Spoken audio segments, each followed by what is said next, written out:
Ladies and gentlemen, Radio Cayman's Talk Today with Sterling Dwayne Ebanks. But I do have some questions. There are more questions than answers. Radio Cayman's Talk Today. If you're ready to talk, we're willing to listen. Well, I really enjoy this program today. Cayman Islands' foremost listeners participation program. May God bless every person.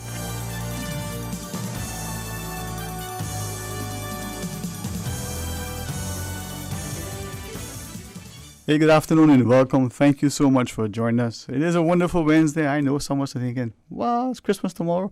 It feels like that. When you work at Radio Cayman with such wonderful people, every day is Christmas almost. And even when Miss Chocolate comes into the house. Right, Miss Chocolate? There we go. Well, we're starting things off today with our good friends from the Credit Union. Invite you to celebrate with us tomorrow. Tell you all about it. So please stay tuned for Talk Today. Radio Cayman's Talk Today, the Cayman Islands' foremost listeners participation program. We ask our listeners to avoid statements or comments which are abusive, derogatory, malicious, or defamatory. Do not use any indecent language or make any statement which is false or misleading. Email Talk Today at candw.ky or call 1-800-534-8255. Courtesy of Flow. Cayman's #1 network that connects you to your world like never before. Let your voice be heard. Once again, here's your host, Sterling Dwayne Ebanks.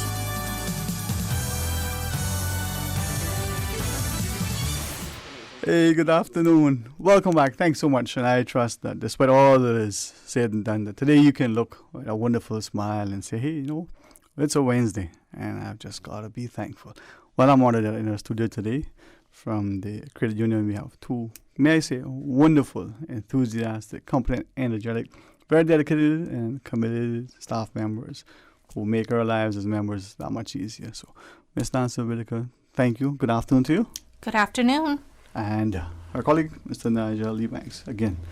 Thank you so much. Thank you very much, sir.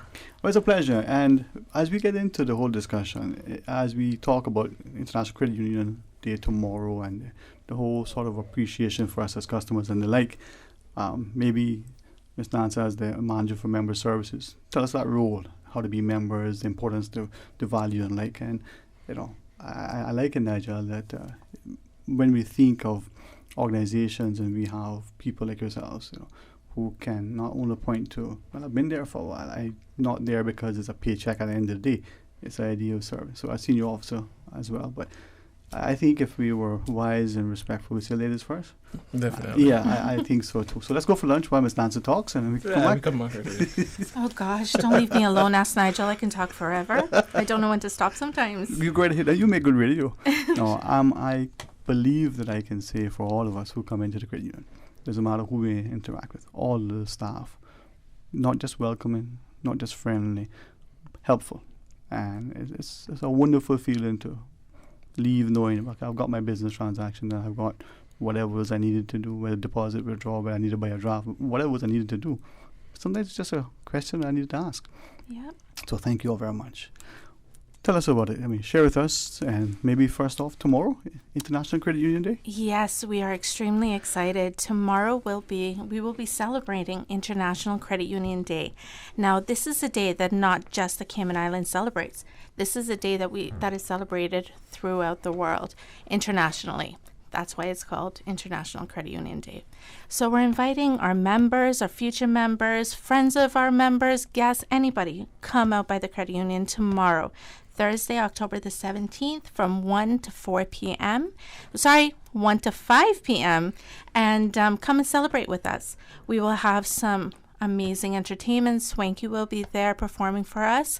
The Cayman Islands folk singers will also be present, and we want to thank the Cayman National Cultural Foundation for giving us, the folk singers. Well, what do you think about it? I was just reflecting earlier, Nigel, on our discussion the other week with Mr. Chairman Nixon, and thinking that, just quickly, if you look at the membership, and maybe Ms. Nance at some point I can ask again, who is eligible? And I want to stress that because as I was thinking to what Mr. Nixon was sharing, civil servants and then the families, and then you started going through, but not just people that are government employees, but the utilities as well. Now, there was a time when everybody worked for one of the utilities. Between there and government, there's only like 5 people that were left working, I think, at the banks. It was so just about everybody and their extended family could almost qualify to become prospective members. Yes, it is actually extremely easy to be a member of the credit union. To join, you either need to be an employee of the Cayman Islands government, a employee of the utility company, or have an immediate family member that has an account with the credit union. Also, retired civil servants, and they can also join. If let's just say you don't work for the government or a utility company and you don't have a family member, we can always help you find that connection to become a member. Let's say maybe your aunt or uncle is an employee of one of those companies or a member of the credit union. We can also help you find that link so that you can become a member of the credit union. It's very, very simple. You know, a man, if I knew more and I was a little bit more adventurous, you know those social media sites where you can find your members, find your link, find your swipe left, swipe right. But I won't go there. Susan's like, try to behave. I will try. I got 5 minutes at least to try. But Nigel, from your perspective as a senior officer, good afternoon again, welcome. Give us your take on not just the credit union working there, but share with us as you wish. About the credit union or about the International Day? Yeah, both. But about the International Day and then about credit union. Okay, so about the International Day, it's a wonderful event to come out, not just as members, but as what Ms. Nancy was saying, as friends, as colleagues, as like even if you don't have an account there, just as people in general, just to come out there and to have fun with each other, to learn more about the credit union, to understand the ethics about the credit union. Some people think credit union is just a place where you can come and save money. But honestly, it's not just that. The great service that we provide towards the members is breathtaking. Like, we make sure that they're taken care of very well. We make sure that every needs that they need or want, we try to help them with that. With the International Day, like I said, it's all about coming together and just understanding each other and what people needs and wants. Like, it's about fun, entertainment. It's all about just making sure everybody is well taken care of. Something that you shared, and I think back to Chairman Nixon's comments as well, from the notion that pooling of resources, which is the sort of the premise of credit unions, you coming together and you're making it much easier. You know, handful of members with just a few cents got together, and look at, well, I'll round up to the nearest billion, $500 million almost in money on deposit. That's a significant growth, but it's also a strong indication of the confidence that people have in the economy, but also the resolve and the vision that they have as to what it will be like down the road. And some of those still can benefit from today. Now, from that perspective, Ms. Lance, if we look at the credit union, yes, members, but prospective members, as Nigel was sharing, come out tomorrow and you might be, for the first time realize that you're actually eligible to be a member. Save and find ways to benefit. Exactly. And, we are the premier savings and lending, financial institution within the Cayman Islands. And I can say that with confidence. And, we do pay higher interest on our savings account. Our term deposits are higher. Our loan rates are fixed. So definitely there's so many advantages to be a member of the credit union. So come out, celebrate with us, enjoy us, have, something to eat, play a little bit of dominoes, and, find out how the credit union can help you meet all of your financial goals. Play some dominoes. I wonder if I can get permission. Susan, you think we can work that out? Definitely. She said, oh yeah.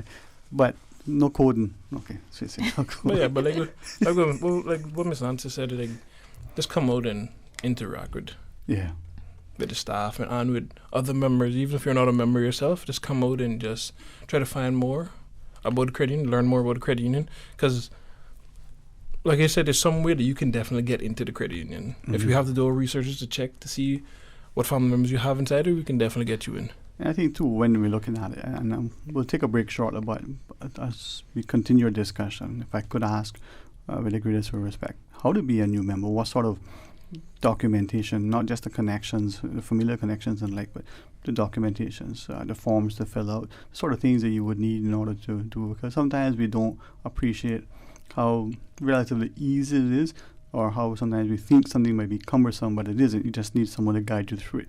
Paperwork, with the greatest respect, I don't want to pick on commercial banks, but sometimes you go in there and you say, okay, well, yesterday I want to give, a pint of blood. Do you need 4 gallons today? you feel like that's what you do. And Right. it's not always that they want it to be difficult. It's the other things that are on there. But if you regulate it and if you have the strong financial backing, you want that as a depositor, as a member, so that your money is Exactly. safe, right? Yes. So we can get into that. Of course, the credit union is regulated, so we do have to ask for certain requirements. We need to know who we are serving. So to open an account with the credit union, it is actually really simple. Our application forms are actually online, and also they can be collected from our office, and all the requirements are attached to the application itself. So we will need 2 forms of ID, proof of how you're joining. So if it's through a family member, a copy of your marriage certificate, birth certificates, and if you're joining through your employer, a copy of your employment letter, and proof of residency, a utility bill. That's pretty it. much it. Yeah, we See, just no need blood? to know no blood, no DNA, No no little pain. baggies hand out, nothing. Yeah, No, but it's important because I think yes, as we it is. will share, the benefits are great, and we'll get into that as well. Yes. Maybe we'll take a call if people want to just ask a question relative to, credit union's benefits and how we do. Phone lines are there as well. If you're nice to Miss Susan, she'll put you on the air. No, that's kidding. You call, she puts everyone on the air. That's the thing. She's so accommodating. Well, as we talk about the credit union, as we celebrate International Credit Union Day tomorrow, we invite you to be a part of a discussion. Please stay tuned for Talk Today. Few people speak up when they witness cyberbullying. Logic is proud to present The Change Project, a 15-minute documentary that captures the reality of cyberbullying and the mental health impact on teens, parents, teachers, and families. It's part of a campaign that strives to make a difference in the community by promoting responsible internet and social media use in the Cayman Islands. Screening is at the Camana Bay Cinema on Friday, October 25th at 7 p.m. Afterwards, please join Logic for a family-friendly gathering at Abacus. RSVP to eventpro.ky. The government claims the cruise berthing facility won't cost us a penny. It will be paid for by the cruise partner who use it, not by our people or our government. The fact is, you will be paying. Because government is going to give the consortium development team, led by Royal Caribbean and Carnival, a portion of the cruise revenue that is currently being banked by government. What's more, we will be repaying them $450 million. $250 million more than what the facility even costs. It's your vote, your future. So make a decision based on fact. You deserve the whole truth. Congratulations, I hear the family is expanding. Yes, our family is growing bigger, but I don't know how we're going to get around. Our old car just doesn't have enough room. You should head over to Vamp Motors and ask about the Toyota Rush. It's a 7-seater SUV with lots of room and safety features, and it's on sale for just $21,900. Rush in to Vamp Motors for the best deal of the year on the Toyota Rush SUV. Save up to $2,600 with Vamp cashback and the Toyota factory rebate going on right now. Fuel efficient, stylish, roomy, and loaded with safety features. The Rush is the perfect SUV for you and your family, starting from just $21,900. Visit Vamp Motors and drive your deal home today while stock lasts. I've got some beautiful clothes. I know just where they go. Puritan Cleaners. Puritan Cleaners, serving the Cayman Islands for over 60 years. Take advantage of this fall special from now until 31st October, offering owners special 12% off all prepaid orders, $20 and up on all household items, plus ladies and gents apparel. This offer is good at all our stores. Savannah Countryside, 946-1884. Elgin Avenue, Georgetown, 949-2452. Eastern Avenue, Georgetown, 949-7104. Drive-through, rain or shine. Puritan Cleaners. You feel good when you look good. Mark down the date of Saturday, November 2nd. Breeze Fusion 2019. Are you ready? Yeah. The Breeze Fusion 5K, 10K walk run. Bigger and better. Now featuring a 5K walk run and a 10K run for half marathon trainers. Join the fun and help raise funds for the Central Scranton Park and the NCBO. Yes, Cayman Islands, it's back. Your chance to be healthy. Your chance to give back. Save the date or register now at CaymanActive.com or at Radio Cayman Studio. The Breeze Fusion 5K, 10K walk run. Saturday, November 2nd. I like to move it, move it. I like to move it, move it. I like to move it, move it. You like to move it. The Breeze Fusion 5K, 10K walk run. Talk today. But I do have some questions. Talk today. Cayman Islands' foremost listeners participation program. Talk today. Because there are more questions than answers. What the public is saying. Waiting to take your calls right now. Sterling Dwayne Ebanks.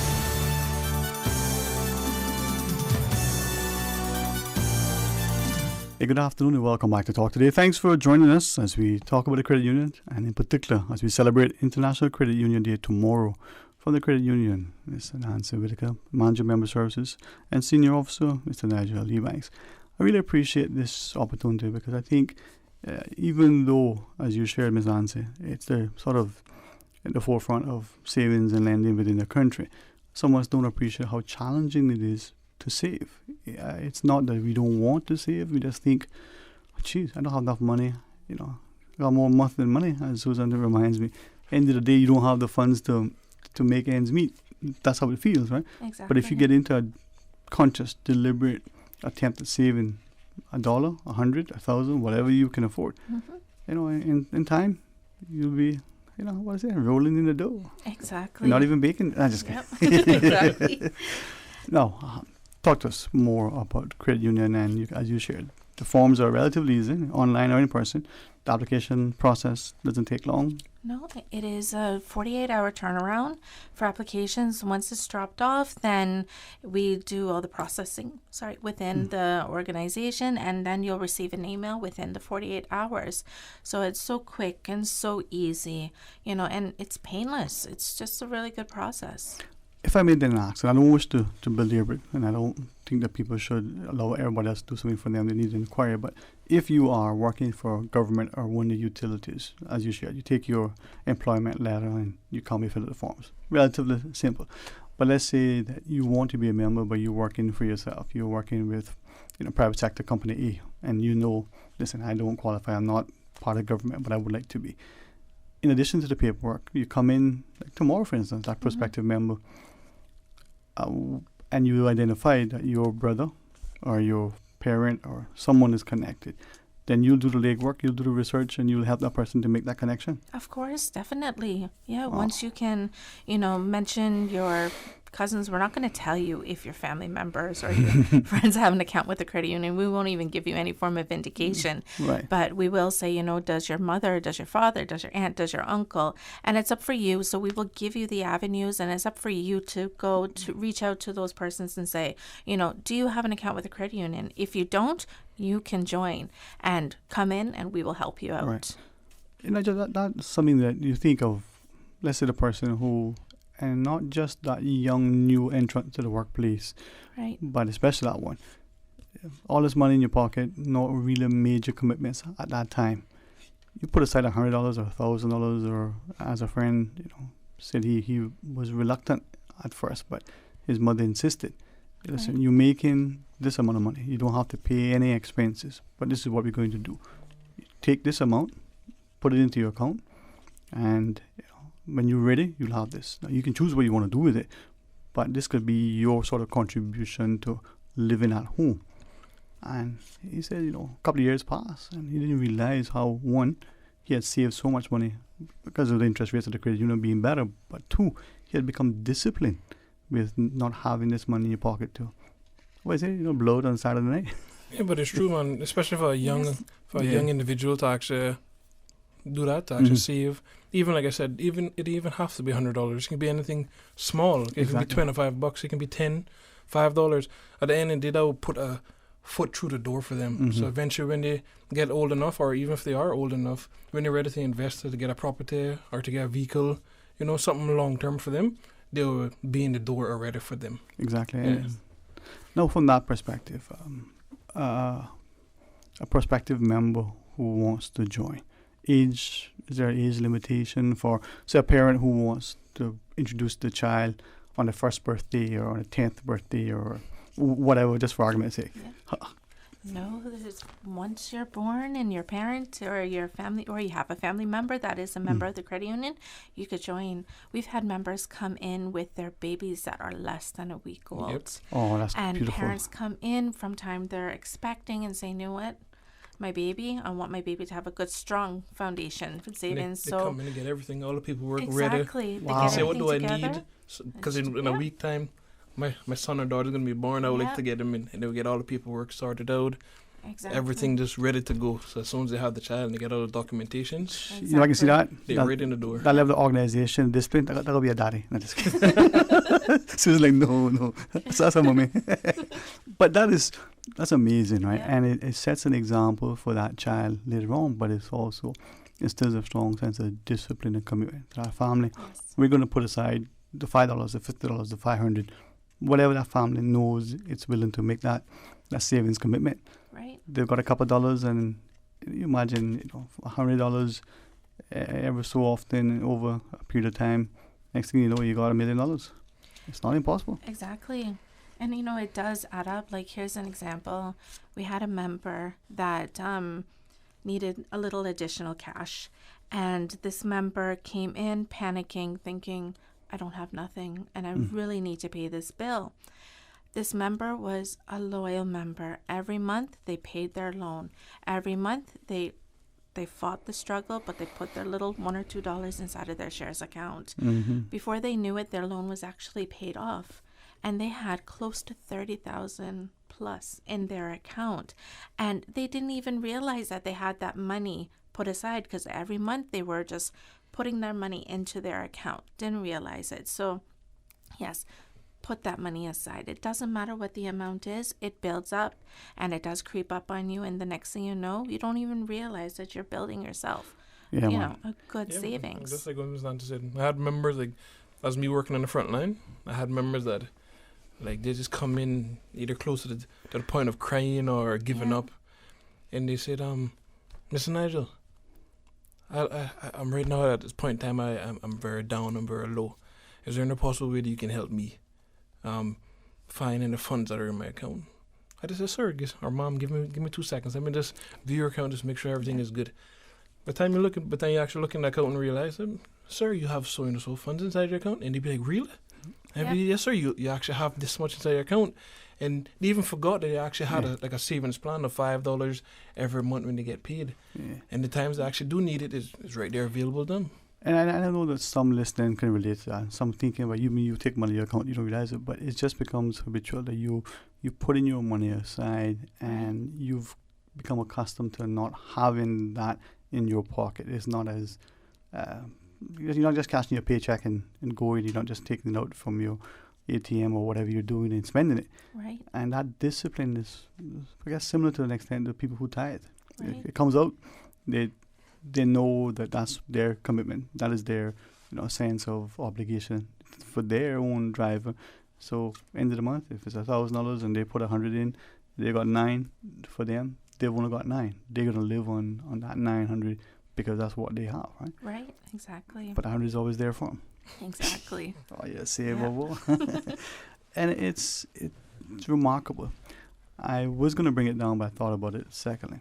You have some of these financial gurus who can give you great advice, and then you got some, I call them just regular people who say, listen, this is what I've done and this has helped me. So I looked at some of those things and found this family who said, just like you shared, very early on, we allow the children to have their own money, but say, you take your allowance and you can spend it, you can save it, and then you got to give some to charity. And as that child gets older, that becomes standard practice. Yes. And the behavior and the discipline that has sort of instilled in the child. Much more prudent with the financial investments, with his purchases, much more, sort of, I guess, guarded when it comes to being cautious. I'm not quite sure. This looks like a bad deal. Exactly. And you don't think of it just because you started very early. The mother comes in with the child in the womb, and weeks later, going to be giving birth. I want to have my credit union account open. Yes, exactly. That's amazing. But look, I tell people, we just not a financial institution. We are actually a family. Like, we try the best to help you. You're down, or if you need like a savings plan to say, like, just to make sure you take so and so money to put aside, that in the long run you'll be able to have it.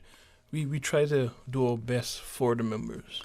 All right, I have a question that's posted on our WhatsApp. So for those who are listening, yes, we're not just trying to encourage us to be a savings-oriented society, continue to be responsible. And as we celebrate International Credit Union Day tomorrow, Nigel Ebanks, the senior officer, together with Ms. Nancy Whitaker, the manager for member services. This one says, can a niece sponsor an uncle to open a credit union account? The niece's parent can open the account, and then the sibling of the parent would then be able to open up. But no, there is a bond for the family members. It's through immediate family, which would be mother, father, brother, sister, child. Okay. Yeah. But in that case, then I guess it's obvious, but the niece can say to their uncle, who is probably, Yeah. and have the uncle's sibling. Exactly. If the uncle's sibling, then down the line. Yep. Huh. Yeah, well, we have done that as well. It's actually quite fun when we do that. One person comes in and says, I want an account. Let's figure it out. So we sit down, we say, okay, we go through everything. And by the time we finish with it, we open up like 10 accounts for the whole family. Yeah. And everyone is just so excited about it. The fact it's like a big old family affair. So like we had yes. members that come in and be like, I wanted to join the credit union for over 10 years now, but I never know how to get inside the credit union. Yeah. But then when we look into it, you'd be like, oh, sir, your brother or your sister's inside here, so you can get it through them. Yeah. And they'd be like, really? I'd be like, yeah. Now, with that, though, as you were sharing, it may seem strange for some, but that small savings that you put in together, it's not just for you. It's not just the example you're giving for your children or your nieces, nephews, and what have you. But that pool resource of 10 people putting in $1 into a tip jar, that's $10. Yes. Right? You didn't put in $10, but collectively you contributed to the $10 going in. Right. Whether that tip jar is, because you were appreciative of the service, or you were collecting money to send for some charitable donation, it's the same sort of perspective. Yeah. We pool your resources to make it beneficial, but end of the day here, we're getting.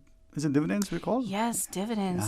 And just going back to like what you're saying about putting all the funds in the little bowl. Imagine in 1976, seven individuals got together and said, you know what? Let's do this. Let's start the credit union. And each one of them came up with $5. Now, $5 may not sound like a lot of money to us today, but $5 was a lot.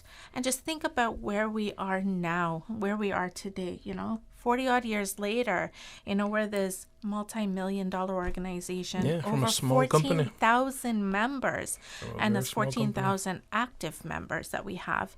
And so, the small savings that you do, it really, really does count. Yeah. From $35 to 35. Yeah. 300 plus million. Each. 300 plus 300 plus million, exactly. And as we go to the break, though, I think something else that was coming about it just the other day, and we don't do a great job sometimes publicizing, so I don't wish to embarrass the members, because I recognize the men are quiet, unassuming. They don't do it for publicity. Mm-hmm. But the little, I guess from what they see, it's a small contribution, but the members got together, not all of us, just a few, and say, here's a couple of bucks. It came up to a few thousand. We could send to our friends over in the Bahamas, say, not much, but well, you know what? It's something we can do. Just that alone. Yeah, and just the other day, with Hurricane Dorian that took place, the credit union sent an appeal to our members, and our members alone donated over $18,000, and that was sent off to the credit unions. I mean, that's amazing. That is just us alone as individuals coming together to try to help our members. And like what Ms. Nancy said, like I said again, we're just not a financial institution, we're actually a family, so we go the ends way to do it. Well, when we come back, maybe we can talk about if you love us, because the notion of that contribution to our region, everybody I think wants to help whenever there's a need like that. But even within the region. Yes, right? we do a lot locally as well. Let's talk about that. Yes, definitely. All right, well, I'm excited. So please join us after the break. A caring and community spirit, cherished family and cultural values. These are some of the things that still embodies the Caymanian way of life in the Eastern Districts today. Savannah Pharmacy, your neighborhood pharmacy, located in Countryside Shopping Village, is delighted to offer products and services of real value. Whether it's catering to your family's medical needs or carrying apparel, gifts, and beauty products, Savannah Pharmacy provides you with more than just prescriptions. Remember, they're always just around the corner with everything your family needs and convenient opening hours, including Sundays and holidays. Savannah Pharmacy. For more information, call 946-3336. At Seaboard Marine, customers often ask us questions about their shipments. I have various items coming from different suppliers that I need to ship to Cayman. Do you offer consolidation? Yes, Seaboard Marine offers consolidation for full and less than container loads. We can hold your packages at our Miami warehouse until everything arrives and ship it all in one go. And we have the best rates to Grand Cayman. Visit seaboardmarine.com for more information. Shipping shore to shore, Seaboard. Think about something that makes you happy. Did it make you smile? We know it did, because that's what we do at Sagicor. Put smiles on our clients' faces every day. With a large range of products to cover your family, it's no wonder most locals choose Sagicor for their life insurance needs. Serving the community for over 25 years. Let us put a smile on your face. Call your Sagicor advisor today. The 2019 Fall Labor Force Survey and Pilot Census are currently being conducted by the Economics and Statistics Office. The Labor Force Survey collects data on the employed and unemployed persons, while the Pilot for Census 2020 will test the questionnaire prior to its finalization. Trained interviewers with ESO ID cards will visit randomly selected households in all districts. The interviews are confidential in accordance with the statistics law. No individual data will be published or disclosed. Survey data are exempt from freedom of information. For more details, please call the ESO on 516-3329.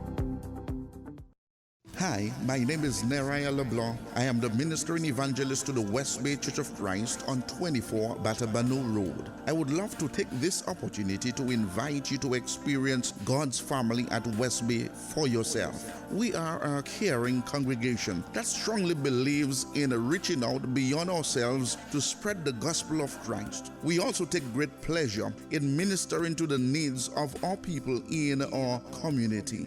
As God's called out kingdom people, we are in the business of transforming lives for the Master's use. For more information, you can visit our website at westbaycichurchofchrist.org or call us at 946-9294 or 917-1809. Declaring the word of the Lord. Cayman Islands Church of Christ presents Word of the Lord. Word of the Lord, heard Sundays at 6:30 p.m. on Radio Cayman. Talk today. But I do have some questions. Talk today. Cayman Islands' foremost listeners participation program. Talk today. Because there are more questions than answers. What the public is saying. Waiting to take your calls right now. Sterling Dwayne Ebanks.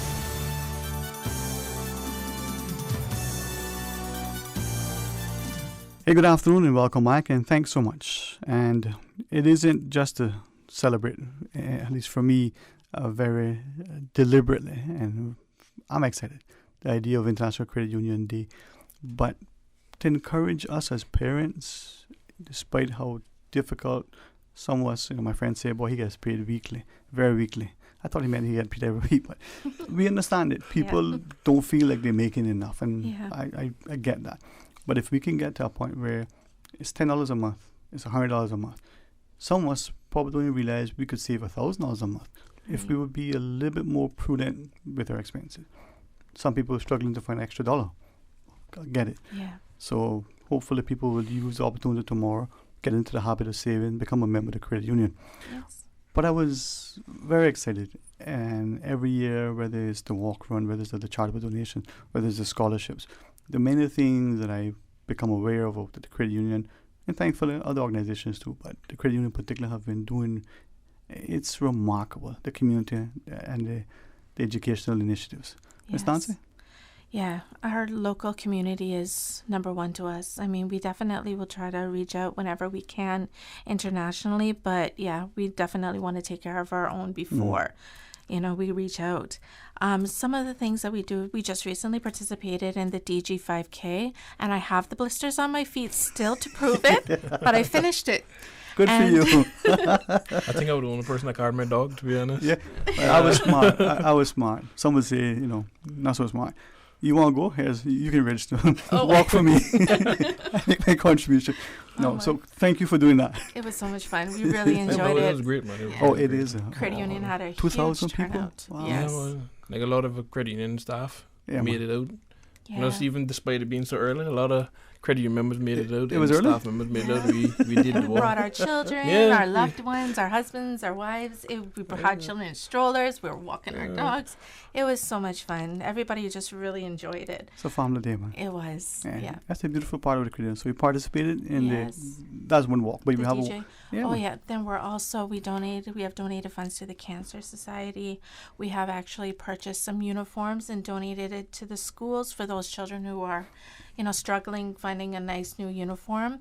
We have paid off some lunch bills for some students, Also, donate some funds to the PTA so that they would then be able to actually purchase some lunches for the students that really did need it.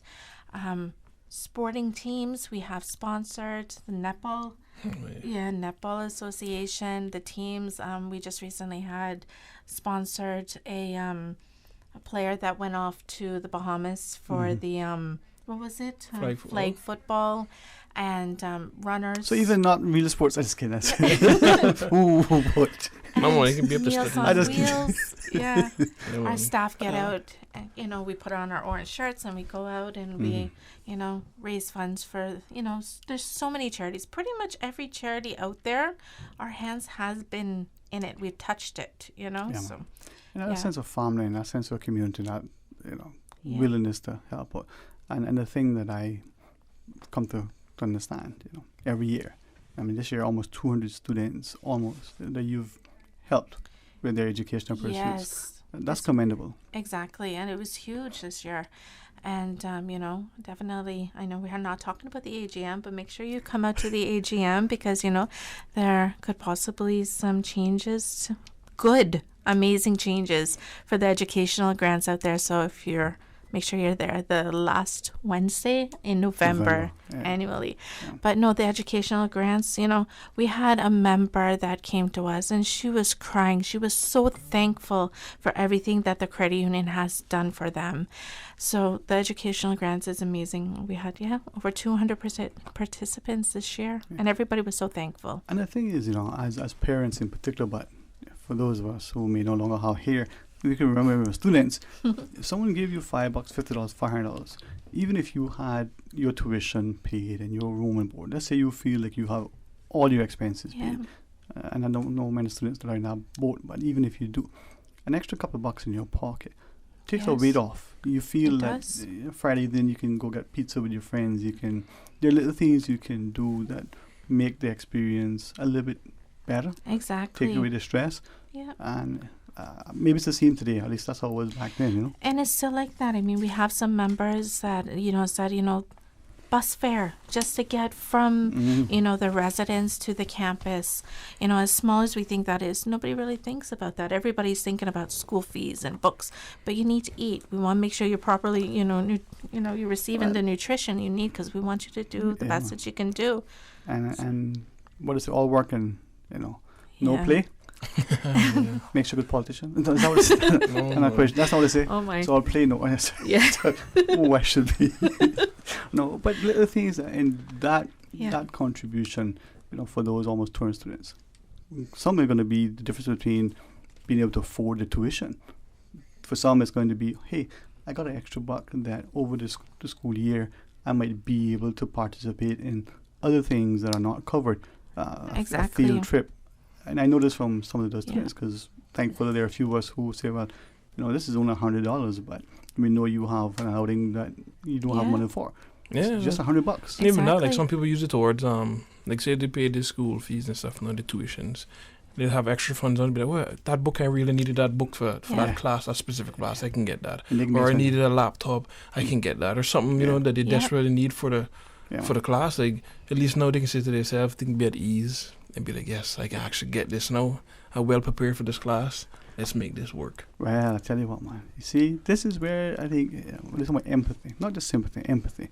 Yeah. When you talk about people who understand it, what's it about Marlon song? He who feels it knows it. Yep. You live it, you work it. The part of the reason why when you come into the credit union, you can see that as family. People understand what it is because we're all members, not just a customer that's doing a transaction.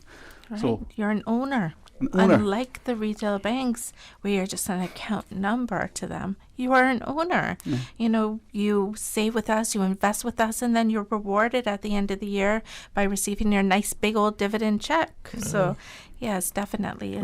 There's Well, so many advantages. Tomorrow from 1 to 5. 1 to 5 p.m. We are so excited about this. Make sure you come out, come and celebrate with us.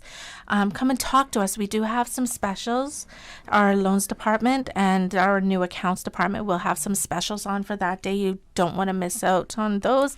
And I could tell you, but I want you to come and I want to see your reaction when you see it. So I'm not going to announce it over the radio, but definitely come out, come speak to us, and come, eat with us and enjoy us. How learn about about this us. then? God's willing, Ray, Singh and myself will be across there. He's going to start early. I'm going to be joining him a little bit later. Yes. We can re-announce it because I'm sure he's going to be announcing a couple of times. Some of the specials. How about that? We could do that. Definitely. Once you're there, definitely. I don't want to kind of tease you. Yeah. Like Ms. Nancy said, just come out and have a wonderful time. Get to know us as credit union staff. Mm-hmm.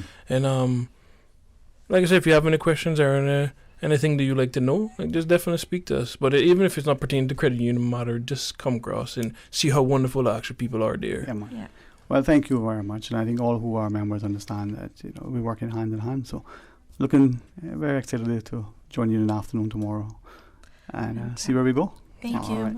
Ms. Nancy, Nigel, thanks so much. Thank you very much, sir. Thank you. All right. I'm going to pause and take a break. Susan is making things that much easier as she always does every day. When we come back, we'll have a discussion schedule that is going to be informative, engaging, and as you get a chance, recognize how we can continue to work together. So please stay tuned for Talk Today. Radio K-Man. Radio K-Man's newsroom. These are the biggest stories right now. With Cayman's historic people's-initiated referendum scheduled to take place in a little more than 2 months, the Elections Office is encouraging voters who may be off-island or unable to attend the polls to get their ballots sorted early. In the Cayman Islands, postal ballots provide a means for individuals who are unable to attend the polling station on the day in person to vote. The 2009 elections law introduced mobile voting to allow persons to vote at mobile polling locations, homes, or other places, such as nursing homes and hospitals, should they wish to do so. For a full list of documentation and requirements to register for mobile or postal voting, head to elections.ky.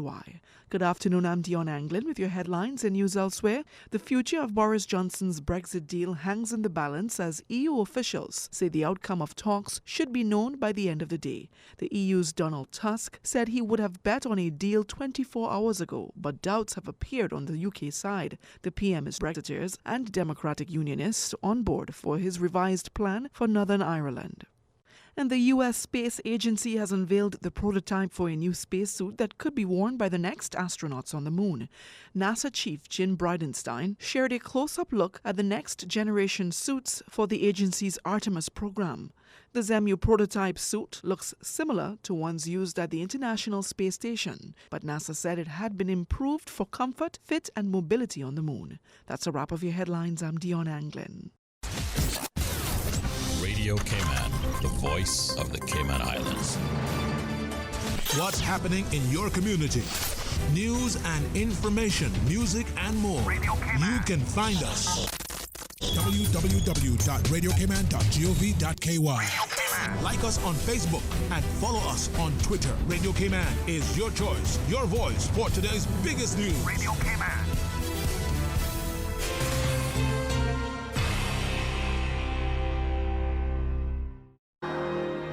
Getting to know you, getting to know all about you. On October the 17th and 18th, Jasmine, formerly Cayman Hospice Care, joins the global stage in celebrating Voices for Hospices 2019. Getting to know you. In recognition of World Hospice and Palliative Care Day, local musicians, singers, and dancers are partnering with the Cayman National Choir and Orchestra, Stingrays a cappella group, and Miss Jackie Company dancers to entertain you with Voices Around the World at the Harkwell Theatre. Tickets are $30 for adults and $10 for students and can be purchased at EventPro at eventpro.ky or Jasmine Villa, located behind Coconut Joe's. For further information, contact 945-7447 or email info@jasmine.ky. Pure Art Gallery and Gifts has wonderful new gifts galore, and our beautiful Cayman Christmas Corner is sure to delight with unique gifts, holiday decorations, ornaments, cards, and Debbie's 2020 desk calendars, and new Cayman coloring book. Pure Art on South Church Street for gifts that last a lifetime. Talk today. But I do have some questions. Talk today. Cayman Islands' foremost listeners participation program. Talk today. Because there are more questions than answers. What the public is saying. Waiting to take your calls right now. Sterling Dwayne Ebanks.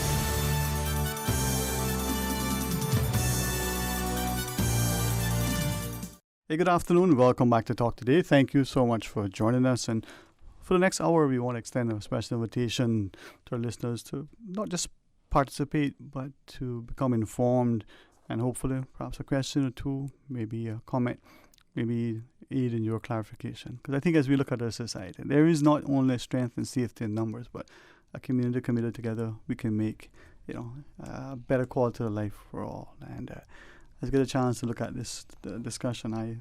Again, my apologies, Ms. Maher, for not being available last evening to join you and your entourage. Sometimes, you pretend that you're busy, so. But with your colleagues to your left and right, if I may say, a special good afternoon to you in particular. Thank you. And Mr. Campbell, I can see why, sir, you would be surrounded by good people. Of course.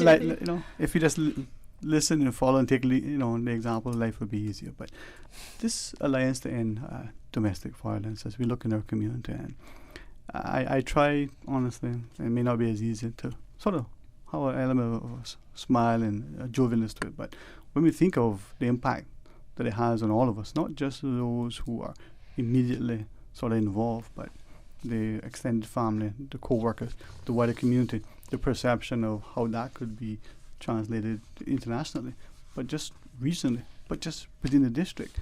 It bodes well that at least we're willing to acknowledge, we're willing to do something that is going to address the issue, and at some point in time, we have a society where it's non-existent. Ms. Lambda, maybe if I could ask, and not because I don't have the sufficient deference for you, Mr. Campbell, but maybe Ms. Lambda, and then introductions, and then you can sort of be last. Okay. So, Ms. Maher. So we're here today because we want to talk about the Alliance to End Domestic Violence. It's an organization that we've just launched. And when I say we, it's the Cayman Islands Crisis Center that is the chair of that organization. And I want to make note of all of the other organizations who we have partnered with to start the Alliance to End Domestic Violence. So it's the Cayman Islands Crisis Center, the Department of Children and Family Services, the Department of Community Rehabilitation, the Family Resource Center, the Gender Affairs Unit of the Cayman Islands Government, the Multi-Agency Safeguarding Hub, and the Royal Cayman Islands Police. And the reason that we have all of those organizations at the table is because we want to end domestic violence in Cayman, and we know we can't do that alone. We can't do that as just the Cayman Islands Crisis Center. And so we've partnered with all of these organizations so we can begin to make the process simpler for people to choose to live lives free from violence. All right. And before I ask Mr. Campbell to jump in, from the perspective as the executive, as the head, two questions. But actually, no. A brief introduction. I should have done that. Sorry, Ms. Lam. Get you to, for our listeners to introduce, so our news can take it live later. But and then ask you, is it possible to end domestic violence in a community? Is that a lofty ideal? But first off. Ania Milanowska, Crisis Center. Your question is, I would love to say yes, it's possible. And, our goal, as well as actually vision, as well as the vision of the Alliance, is to eradicate domestic violence from the Cayman Islands. And that's actually something that Meher mentioned yesterday when she was hired. The first thing, one of the first things I said to her was that, we are hoping that we are not going to have these jobs for long, because we want to, we would love to close our doors because we are no longer needed in our community. I think we have a long way to go. but forming the alliance and bringing all those agencies, to the table and having those discussions and trying to find a better way forward for the victims of domestic violence in Cayman, I think it's a very good step. We are heading in the right direction, and it's gonna take time. But if we can't eradicate it altogether, then maybe we can do something to eradicate it a little bit. And for example, what we're doing right now, we are working with youth. We are trying to be more trying to prevent it more than for example, at the shelter with our clients, we can help them after the abusive episode happened. But with the youth of the Cayman Islands, we're trying to break that generational abuse. So even if they were raised in homes with domestic violence, they have a chance to see that there are other ways of, solving their difficult situations or having conflicts they can discuss. There are other ways than violence to solve your problems, right? So this is what we're trying to do, and we are seeing great results so far in our Taya Lounge.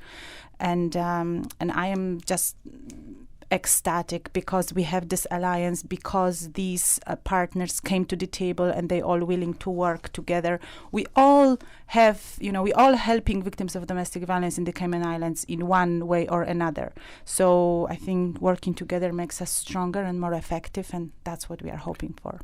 It's sort of like in the school where all the subjects tie in together in a sense, where you don't feel that your math is just in a math class. It's important even in English at times with the problems. From that perspective, though, the RCIPS, with great respect, we sometimes see it as this thing, I'd use that word deliberate, that comes along to enforce to, but if we can get, as Ms. Anya shared, up front, the education, the public sizing of certain things that could lead to it, the monitoring, how does that tie into the whole prospect of this alliance from your perspective? Yeah, so I think in our role as the RCIPS, we tend to be the first responders, so we're usually the first agency that persons that have experienced a domestic violence incident will come into contact with, and then we kind of see them through at least the first half of the process, if you want to call it that, anything with the criminal aspect of the investigation up to any charges and stuff like that.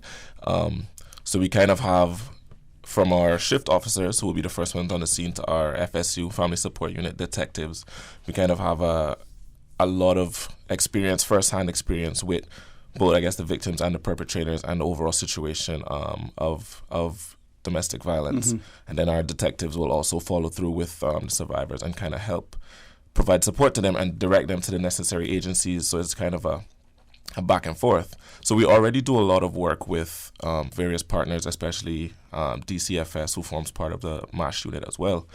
And so I think just being able to come together and kind of have a proactive approach, because as a police service, necessarily a lot of our work tends to be a bit reactive because we're responding to incidents.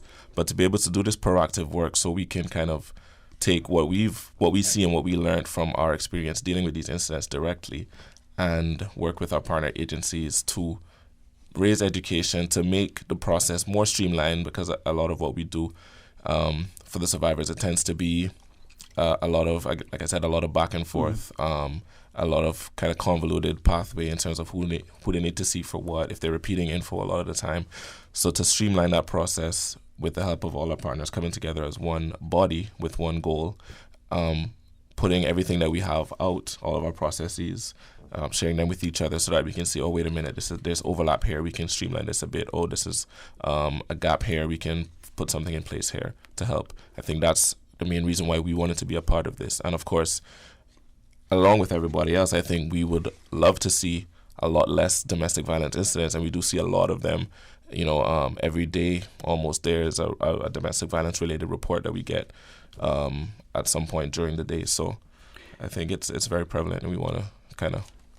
Maybe if I could ask, and I certainly want you to guide us and help so that we ensure that people start to become not just sensitive to this, but understand it. So before I ask maybe what we would consider to be a definition of domestic violence, first and foremost, how would we classify that? What would be termed domestic violence? So domestic violence in Cayman has actual law. There's legislation against it, and it speaks to the forms of abuse. So it talks about physical abuse, sexual abuse, financial abuse, and emotional abuse. But domestic violence goes much further than what our law says in Cayman, because it really is a pattern of abuse. It's something that's repeated over and over again in different forms, covering one or all of those forms. But it's a pattern of abuse, and it's a pattern of one person trying to get power and control over somebody else in a domestic relationship. And a domestic relationship doesn't even just have to be an intimate partner relationship. It doesn't have to be... It can be a relationship you have with a child as well. That would also be considered domestic abuse. It could be a relationship that you have with a parent. That is still domestic abuse. It's something that happens in the household. Or it could be something in an intimate partner relationship where you're not living together. In Cayman, that's called a visiting relationship. And I appreciate you sharing that, because as we look at it, perhaps Ms. Anya, perhaps there may be a need as we look at amending legislation with not just our policies, but the society's approach to how we perceive this issue. So actually, we as Alliance, we came up with we came up with 5 goals that we would like to work on, and one of them is to make recommendations and change legislation so it's kind of more accurate and more helpful to the victims of violence in Cayman. We look at some jurisdictions across the globe, and it may rest on the victim or the alleged victim to say, well, no, I don't want to proceed. Yes. And then there are some who say, well, we as investigating officers feel that there's something has transpired, whether you want to proceed or not. Maybe it's fair, maybe there's something else. That's no longer in your purview. This has now come to this point. In the Cayman context, we may need to be looking at it to ensure that we understand the importance of protecting society generally, serving as a deterrent for that occasion where that person may feel that a little bit more restraint would have been well advised. And that is the case in Cayman, because if someone does not choose to pursue charges, if there is enough evidence, the police can take that forward anyway. Yeah, correct. And that also, protects our clients in a way, because very often, especially the clients who come to our shelter, right after the abusive episode, they are all, most of them, they want to make a report and they want to press charges. But then as time passes, the perpetrator might apologize. The children might be asking the mom not to, press charges.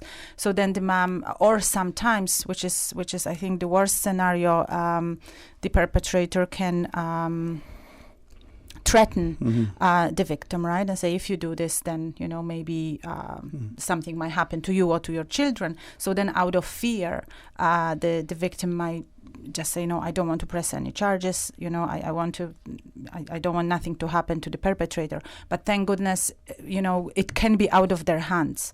And that's a blessing. That's a positive thing, because, then the perpetrator cannot blame them for, pressing charges, because it's something that that police has to do. They can follow up, and the responsibility is taken off the victim. Just like anything else, where you police officer saw you run a stop sign. Hey, there you on camera. You run a stop sign. Doesn't matter whether you say, well, I didn't mean to. I didn't see it. The stop sign was posted there. From that perspective, though, when we look at information that is sent in the public domain, so the media gets a report, there's a broadcast on the news and the like. Sometimes not that we wish to identify or bring any in particular sort of disclosure to the situation, but how do we, if anything, as a community, start to appreciate, as you shared, the incidences are increasingly. As a community, we may not necessarily realize how frequent the occurrence is. Well, that's also one of the things we're looking at addressing as the Alliance. And so I think for us in the police service, we do value the privacy of our complainants, our victims. And so most of the time we will not report publicly about domestic violence incidents, which involves people known to each other. Usually the things we report publicly are things that are of public interest, which would be, public events like robberies or burglaries, that kind of thing. So I think our approach that we are probably going to pursue is going to be more of a cumulative approach, where we won't talk about individual incidents in detail, but we can talk about the stats and say, you know, we had 6 domestic incidents involving physical violence this past month or whatever the case is, and kind of keep track of our stats, especially with our partner agencies, keep track of our reporting, and kind of publish those things more regularly so that the public can really say, you know, wow, this is 10 things happening just this week alone. Like, what's going on? We need to do something about this, as opposed to not hearing about it at all. At all, and all of a sudden something. I think in Cayman it's very easy to say, well, this doesn't happen here. It happens in the U.S. It happens in the UK. If you're not hearing about it, if you're not seeing it, and if it's not happening in your household, or if you're not recognizing it in your household possibly as well. But I think it does happen here. And I mean, we know that. We see that every day in the work that we do. And so do all of the organizations that are part of the Alliance. And I think it's important for us to know what that looks like in Cayman, because Cayman really is, it's a melting pot. It's a place where people come from everywhere. It's a place where we've got a community here, and we want to know, what does 1 in 3 women worldwide experience domestic violence? What does that stat look like actually here in Cayman? I like the idea. Hopefully as a media we don't sensationalize it, but either we don't downplay it. The cumulative approach. So year on end we had X number. How was that 5 years ago, 50 years ago? Over time we'll have a base. But maybe quarter by quarter, month by month, we understand from the information you share with us that at certain events in the year, sporting events, Christmases, what have you, things may spiral. You know, can we do anything to sort of maybe delay it, maybe mitigate, maybe even, you know, stop it from happening altogether? It would be good to have a society that's safer, not just for civil. Yeah, civil. That would be how we resolve our problems. See, talking can be beneficial. I think another important aspect of sharing the information and the data is also for us as organizations, we have a lot of the context behind it. So being able to share the context and put into perspective what those figures actually mean. So in terms of being able to use, you know, examples or metaphors, anecdotes to say this is the equivalent of if this is happening, like, you know, once every 2 days or something like that. Like, you know, just kind of being able to help the public to conceptualize what's going on without just throwing numbers at them. I think it's helpful. And that's a very good point. And if I can just comment on that, with the DG's 5K that we were beneficiary of, you know, Meher kept saying over and over again on every radio station that our numbers at the shelter basically went up out the roof in November and December last year. And this is exactly what you're saying. It's around Christmas time. We are kind of wondering what is going to happen this year, because it's, you know, Christmas and any holidays during those times, the numbers of domestic violence, the episodes unfortunately increases. But in terms of numbers, you know, we don't want to centralize it. We don't want to, you know, we don't want to make it, you know, sound like it's something. Basically, the 35 women and children who were staying with us at the shelter last year in November and December, it's the highest number we have ever had. And I'm very often asked if it's because, you know, domestic violence is increasing in Cayman. But that's not the case, we don't think, because when we are talking to the victims who come to us, they all say to us that, you know, they've been in abusive relationship for years or for months at least. So it's not something that suddenly is raising. I think what is raising is the public awareness, and the women are getting their voice back, and they're coming with very different attitude than they were coming to us years ago. When years ago, you know, they were feeling guilty and they were very apologetic when they come through our doors. Now it's not that case, you know. Now they're coming saying, my children don't deserve to be raised in homes like this. I don't deserve this. So the mindset is definitely shifting, and I think that's why we have increased numbers. The public education, the awareness, the understanding that this is not an acceptable behavior. I mean, there's 7 agencies that have come together with RCIPS, sort of being able to enforce the law, as it were. Is there, sorry, Ms. Susan, was there a caller you were sharing, or just a question? Okay, offline. Yeah. There's a question off here. There was a day when I could actually listen on the offline question being posed by one of our listeners. If are there any incidences of false reporting of domestic violence, and if so, how are they addressed? So at our shelter, because the shelter is free of charge, obviously, and the ladies can stay with us. And unfortunately, I have to say this, we have a shelter only for women and children right now. And this is another thing we are very often asked, why there is no shelter for men. Our shelter is a 4-bedroom house, and we cannot, have women and men in the same building sharing bathrooms. So that's where our limitation comes in. But with Estella's place, at least the men can get a walk-in services. And false reports, yes, that happens, and sometimes our clients come to us and because they know they will get a free accommodation and food, they might come and falsely report that they've been abused, but that doesn't really take them very far, because our program at the shelter, is focused on domestic violence, on prevention, on healthy relationships, and they are having group meetings and individual meetings. And if someone is there for wrong reasons, it shows very clearly and very fast what is the real problem. I would also say, though, outside of that housing issue, because housing is a separate issue in Cayman, but outside of that, people might think that someone might falsely report that they've been experiencing domestic violence if there's other issues in their relationship or something like that. But that's truly very uncommon all over the world. And the reason for that is because when someone comes forward and says that they've experienced domestic violence or they've experienced sexual assault or anything like that, what they have to endure after they've made that report is not something that anybody actually wants to go through. Nobody chooses to go through that unless it's something that they have experienced and it is something that they need to deal with. People aren't making, generally, I would say, false reports about domestic violence. It's such a...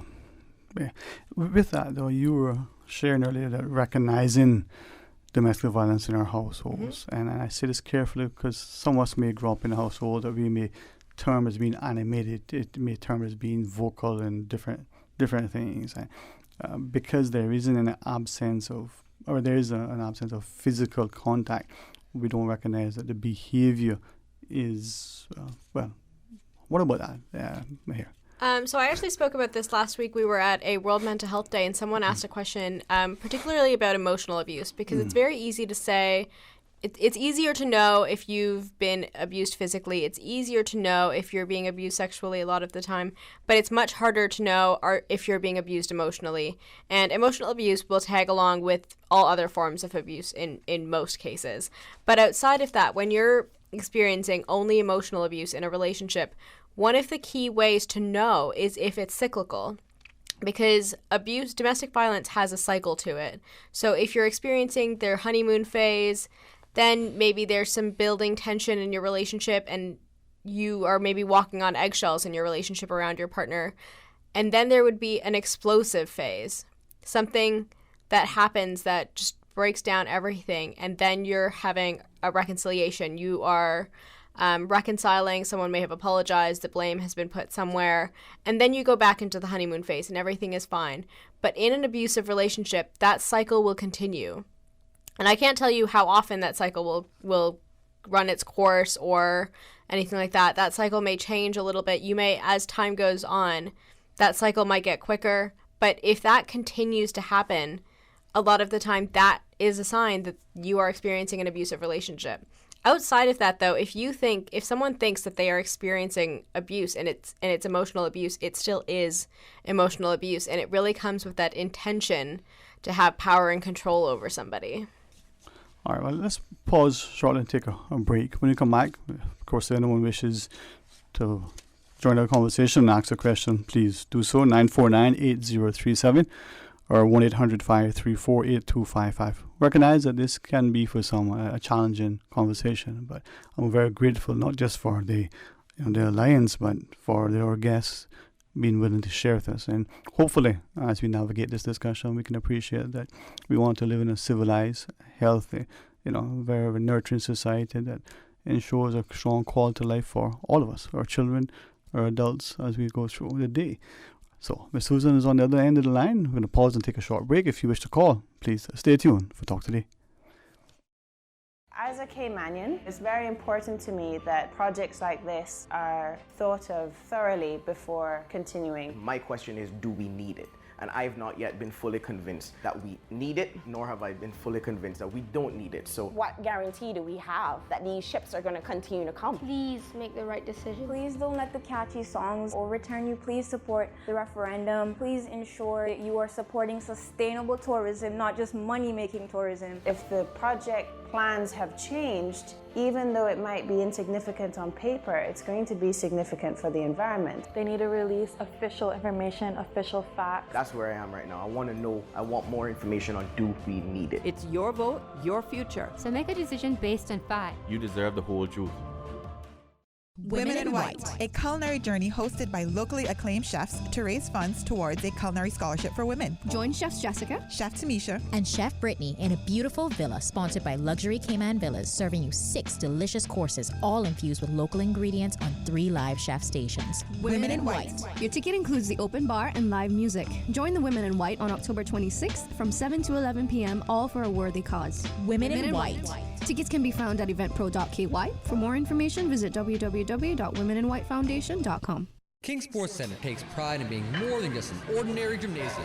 For 14 years, their multi-purpose facility has been providing the community with a variety of sporting, recreational, and relaxation activities. King Sports Center has a bowling alley, lounge bar, multi-purpose rooms, powerhouse gym, rock climbing wall, bungee jumping, a 10,000 square foot rink, and so much more. For more information on the variety of services, call their friendly staff today at 946-5464 or email kings@candw.ky or visit www.kingsportscenter.com. King Sports Center, your one-stop shop for fitness, recreation, and relaxation. Can you imagine where Cayman runs off renewable energy? We can. Learn how you can join government and be an energy advocate. Visit the Ministry of Commerce, Planning and Infrastructure's Facebook page to learn more. The Pirates Week National Song Competition is back Saturday, November 9th. This exciting cultural event showcases the best talent in the Cayman Islands with $10,000 in cash to be won. If you've got the lyrical and vocal skills, visit piratesweekfestival.com to enter today. Entry deadline Friday, 18th October. The Pirates Week National Song Competition is sponsored by AI Rentals, Ace Hardware, the Ministry of Culture, the Tourism Attraction Board, and the Cayman Music and Entertainment Association. This ad is brought to you by Radio Cayman. Congratulations, it's a boy.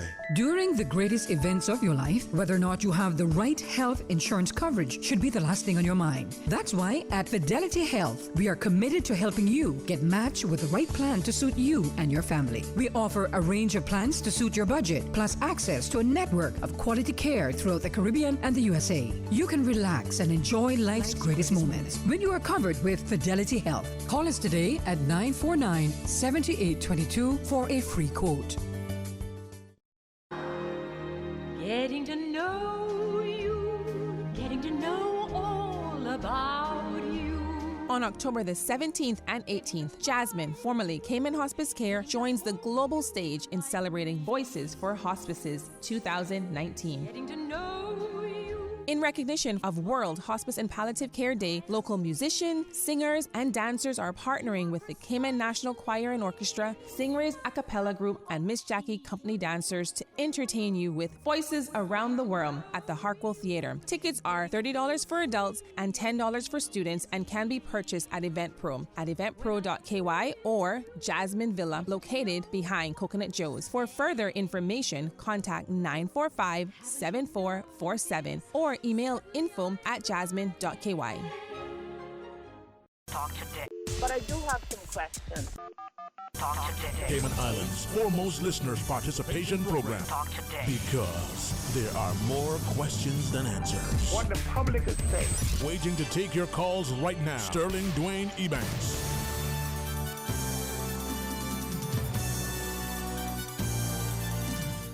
Hey, good afternoon and welcome back. Thanks to Miss Susan for sitting another day in and sharing her chocolate with us. It's just so good. She's been so gracious. Lunchtime it becomes challenging, so you need a little extra energy to get through the day. But with guests like we have in our studio, I'm very grateful, not just for your energy, your commitment, but for the desire that as a community we can have these discussions publicly to bring awareness and education, but to have us to appreciate that we have to be part of what is productive, what is constructive. And as we talk about the Alliance to End Domestic Violence, whether we represent the Crisis Center or the RCIPS, the notion, Mr. Campbell, let's start with you first. In our community, we may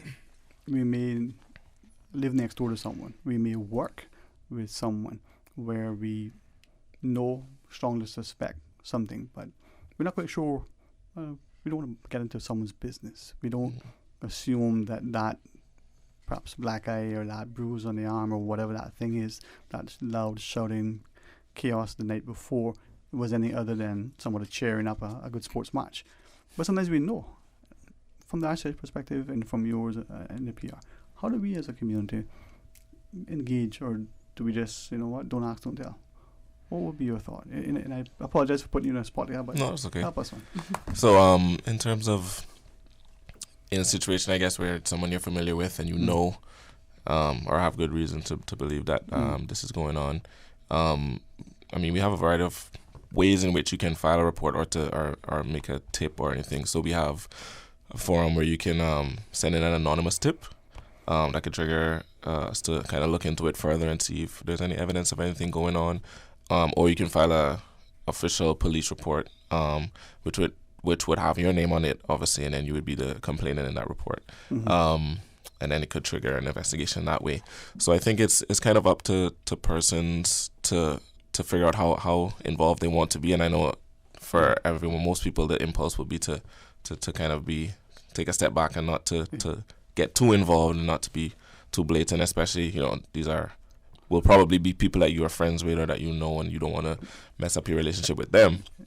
So I think on our website we have anonymous tip option where you can go and do that. So you can submit it either directly to us as the RCIPS or through Crime Stoppers. But apart from that, I think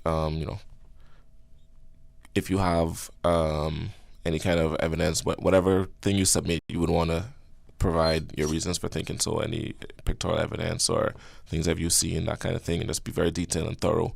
And that will help us because, as Maher said, we have a responsibility and a requirement to follow through with an investigation if we see evidence there. But if we are not on scene to see the thing happening or aren't able to take pictures or gather evidence that way, and if the victim is not willing to cooperate, it's very difficult to follow through with that and to have it actually go anywhere. So it's kind of it's a tough situation. I don't think there's any easy answer, and I don't know if either of you want to chime in, but I was just gonna say, sorry. No, go ahead. Sorry. The from our perspective and from the perspective of the Alliance, I think we want everyone, because we really want to raise awareness in Cayman, we want everyone to know also, in addition to knowing that domestic violence is happening and the prevalence of it, we want people to know what resources are available. So if you are a friend, if you're a colleague, if you're a family member of someone who's experiencing domestic violence, the best thing you can do is know the resources and be there for that person, because you can't force someone to leave an abusive relationship. You can't decide for them when they're going to leave, but you can just be there for them and be that resource so that when they are ready, you are available to them. And also, I think, it's maybe just to give a very, very simple solution. If you are, let's say, in an office environment and you see someone who has a bruise, I know that, some people would be thinking, well, I don't really want to ask this question, right? But this actually you could be saving someone by doing that, by putting yourself on the line, basically.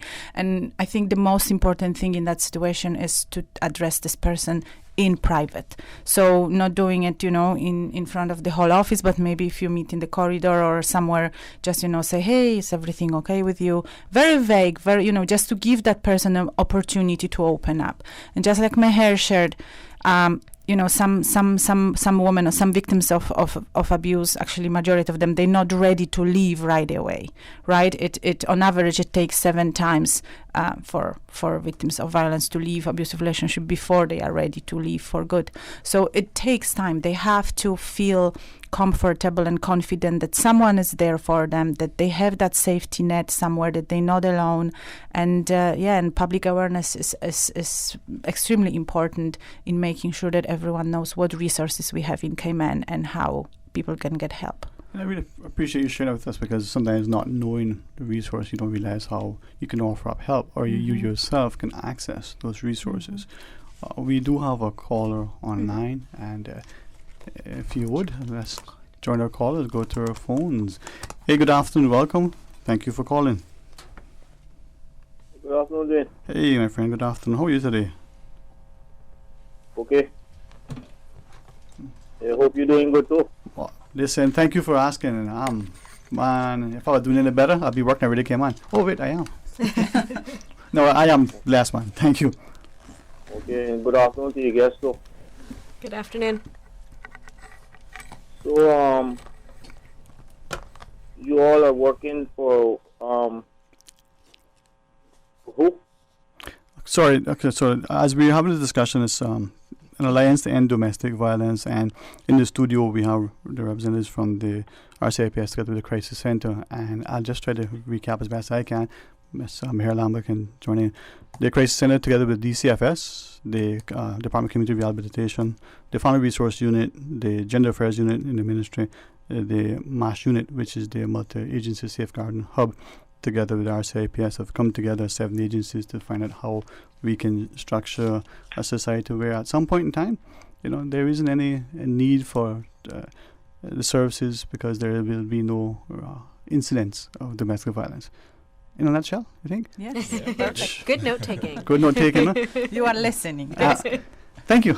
No, so hopefully that helps to clarify, and I do apologize if I didn't say that a couple of times earlier. All right. Okay, so did you say you all don't have any place available for men to reside that are facing domestic violence? No, we don't. We don't yet. We are hoping to have maybe one day, but right now we have a 4-bedroom house only for women and children, and we are to capacity very often as it is. But So we do have a walk-in office. It's called Estella's Place. So if you or maybe someone you know is in an abusive relationship and they are male victim, then they can definitely come to our offices located on Eastern Avenue, Crown Square, on the 2nd floor. And if they come there, you have a place for them to reside? No, we don't have a place for them to reside, but we have all the other services that our ladies can receive at the shelter.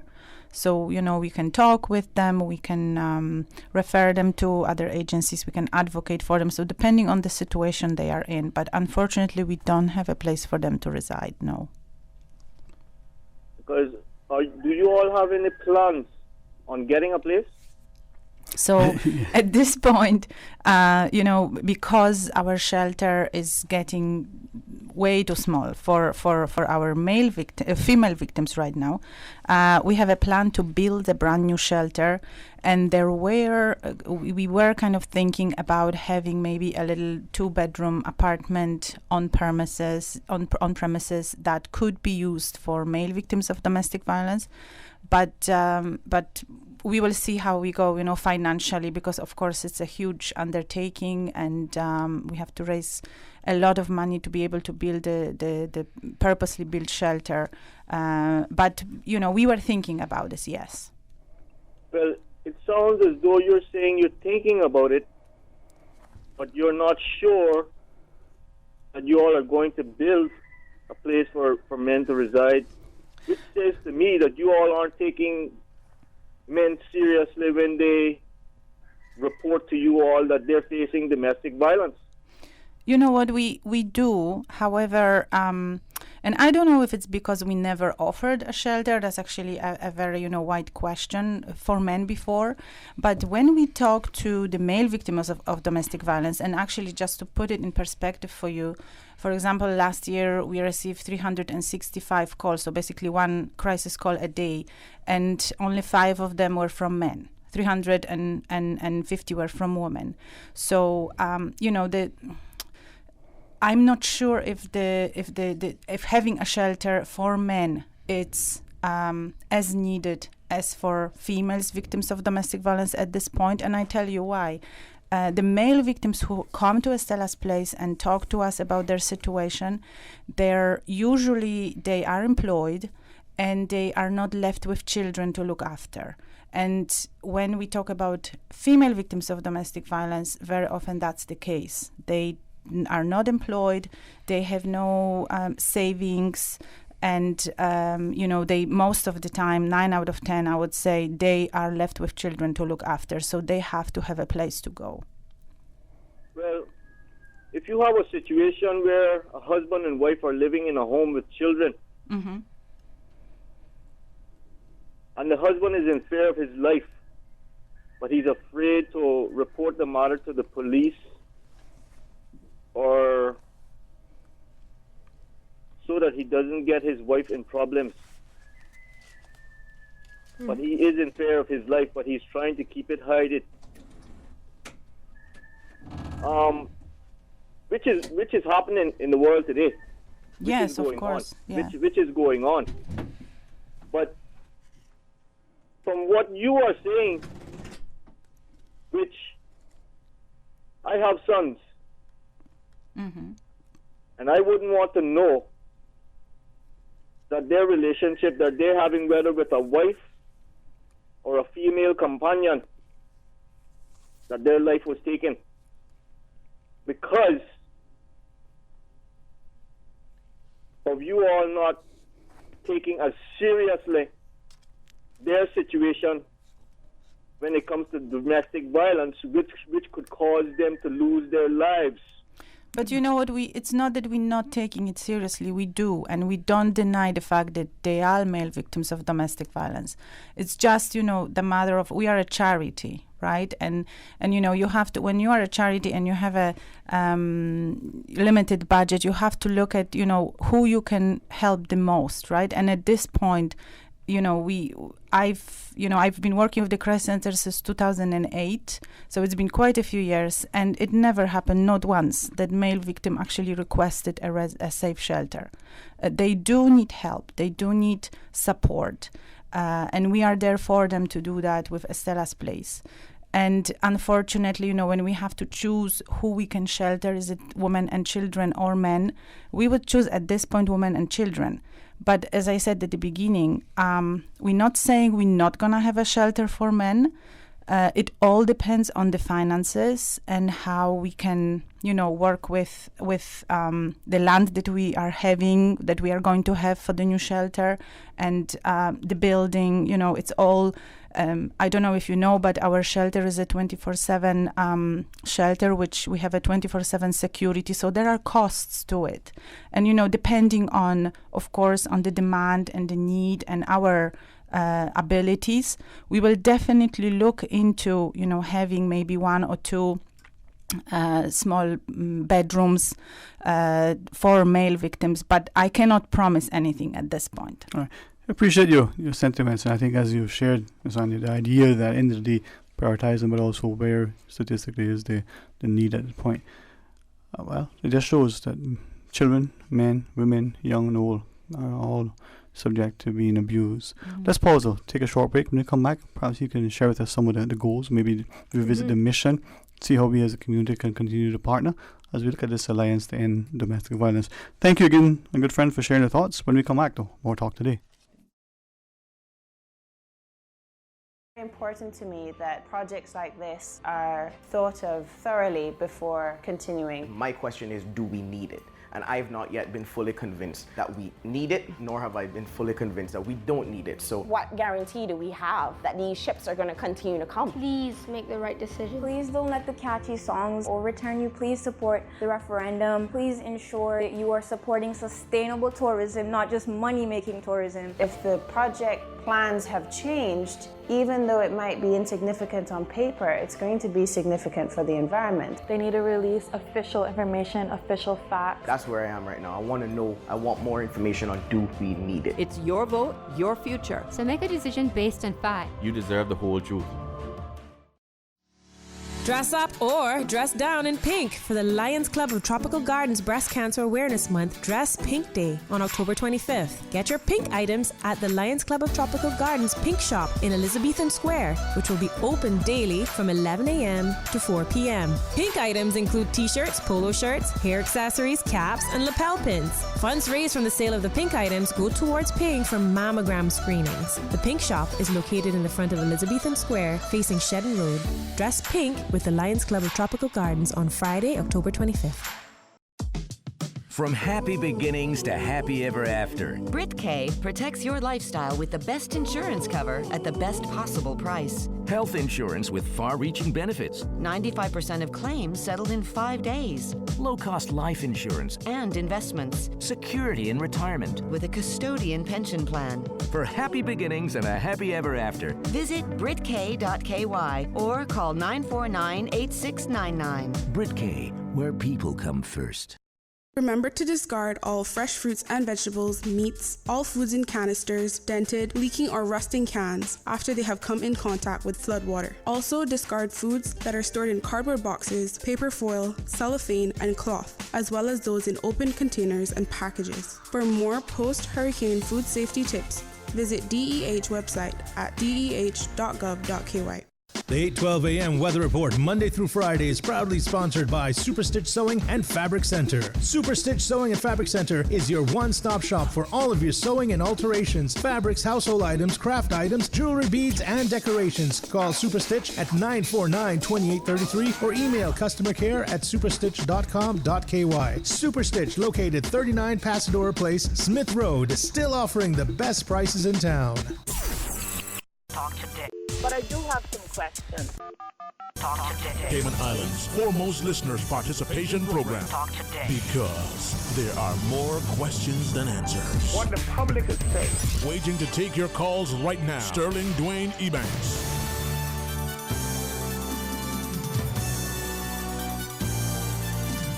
Good afternoon. Welcome back to Talk Today. And thanks very much for listening, sharing, and engaging. And we recognize that the more that we can talk publicly about things, if I may use it as a reference.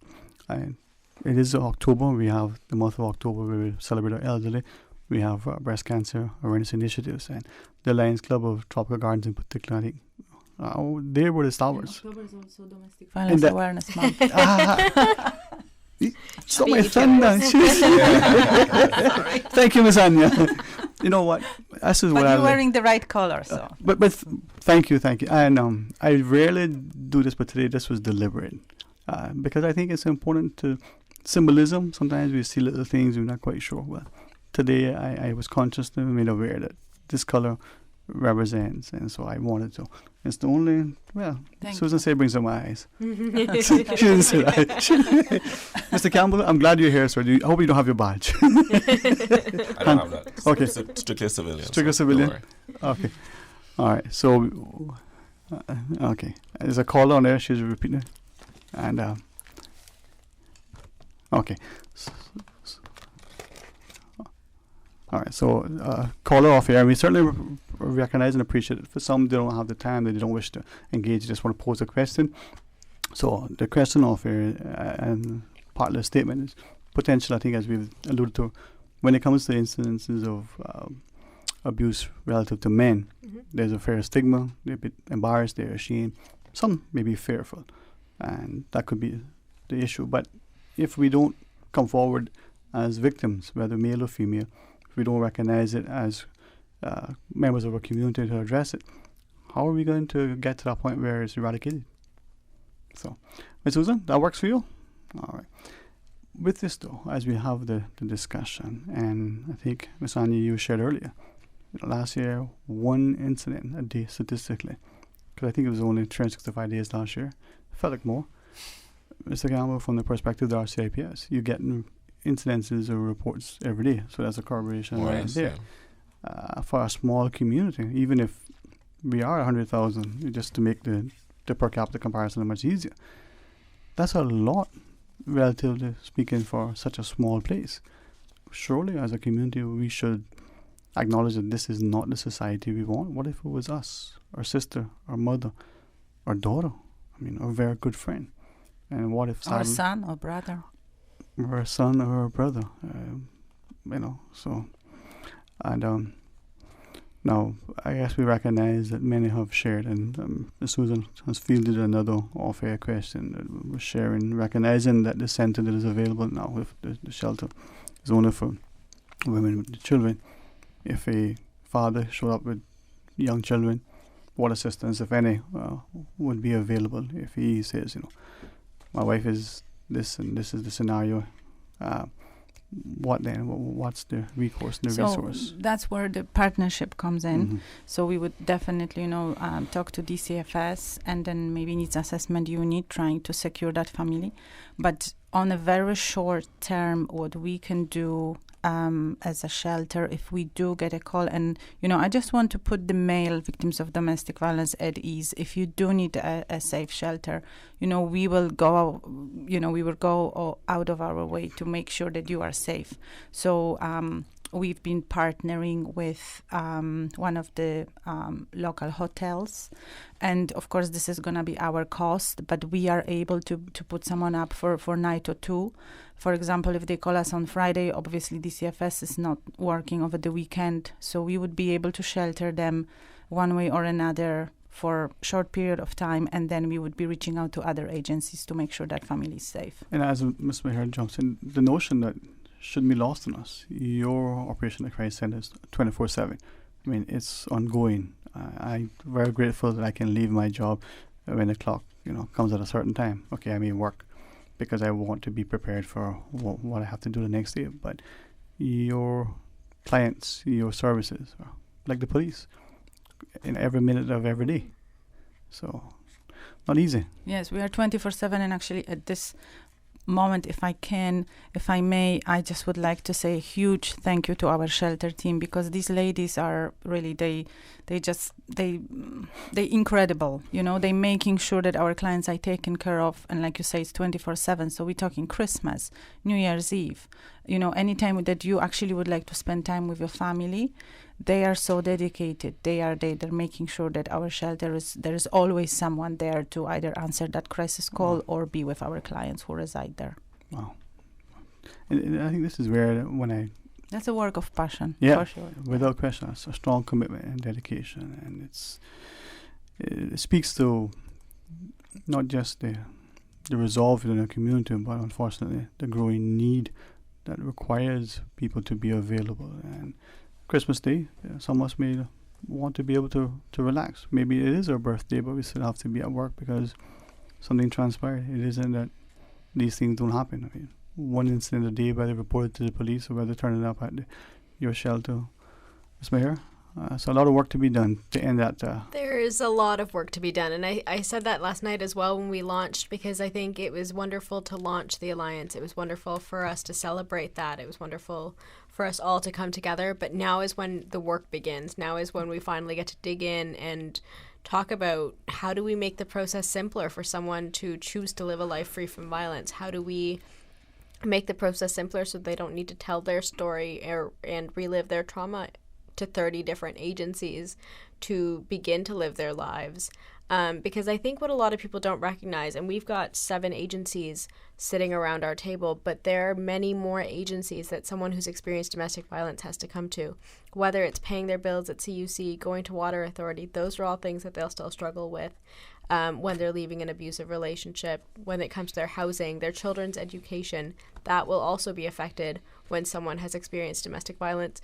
So we want to raise that awareness, because every part of that person's world and life has been affected, and it can't be us who can help them. We really have to come together as a society and take a stand against domestic violence, and take a stand against people having to experience that and families having to experience that, so that people can come forward, and hopefully there is no stigma attached, so that they can come forward freely to end domestic violence. Well, I'm hoping that, as we continue, perhaps in weeks and months in particular, as part of the public education awareness, that we can have these roundtable discussions that is popular, so we can start to appreciate that there are little things that we can do the way we speak to each other, to our co-workers. And actually, before we launched the Alliance, before we even start working on it, Meher went through exercise of putting together it's supposed to be a map of victims' journey, and depending now on the situation they are in, where they're coming from, what issues they are having, they have to reach to different agencies for help, to different places, and that map became a maze. It's a maze, and it's, when you look at it, it's really overwhelming. And now when you put yourself in those victims' shoes, and you're thinking, okay, you went through the abuse, and now you have to go through the system, through this process. So the main goal of the Alliance is actually to make that process so much easier for them and create pathways. So it's just, what is your situation? You have children, you are unemployed, your child is out of school. Okay, what do we have to do? So it's very clear, it's very easy. And like Meher said, she will have to share her story only once, and then she can go through that pathway and reach end goal, hopefully efficiently and successfully. Well, sometimes just navigating the bureaucracy to get something license approved sometimes can be challenging. Can you imagine if you have all of these other things added to it, how much more daunting that can be? I commend you for it. It's not, I believe, not a realistic objective. I don't think that it's not unattainable. It just means that we have to be willing to work harder as a community. But the key is to have right people around the table, and people who have that passion, who wants the same as what we do for the victims. So I think we are in a very good company with the Alliance. Mr. Campbell, it's all on your shoulders, right?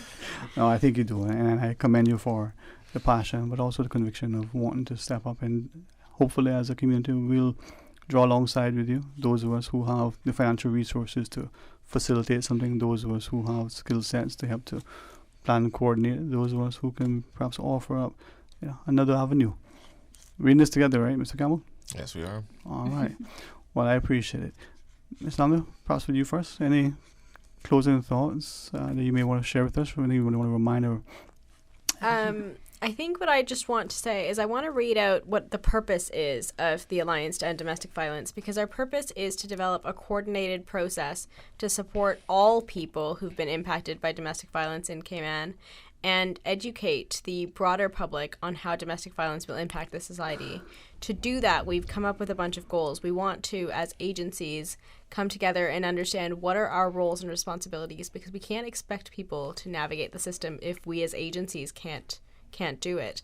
And then we spoke about a few others, but I want to go back to, while we're here on the radio, we want to increase the knowledge of people in Cayman about domestic violence. And I think it all comes back to that, because if we can do that, we make the process simpler, we break the stigma, we get through our data, people know what resources are available, and already that process for someone who's experiencing domestic violence is easier to start that process and begin choosing to live their lives free from violence.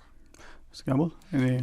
I guess I will just finish by saying, so my role within the police service is as media relations or public relations, and so in the Alliance, I think or what I'm focusing on as well is the media aspect and the public relations aspect of it, and so like Meher said, one of our main goals is educating the public, increasing knowledge of the effects of domestic violence and its prevalence.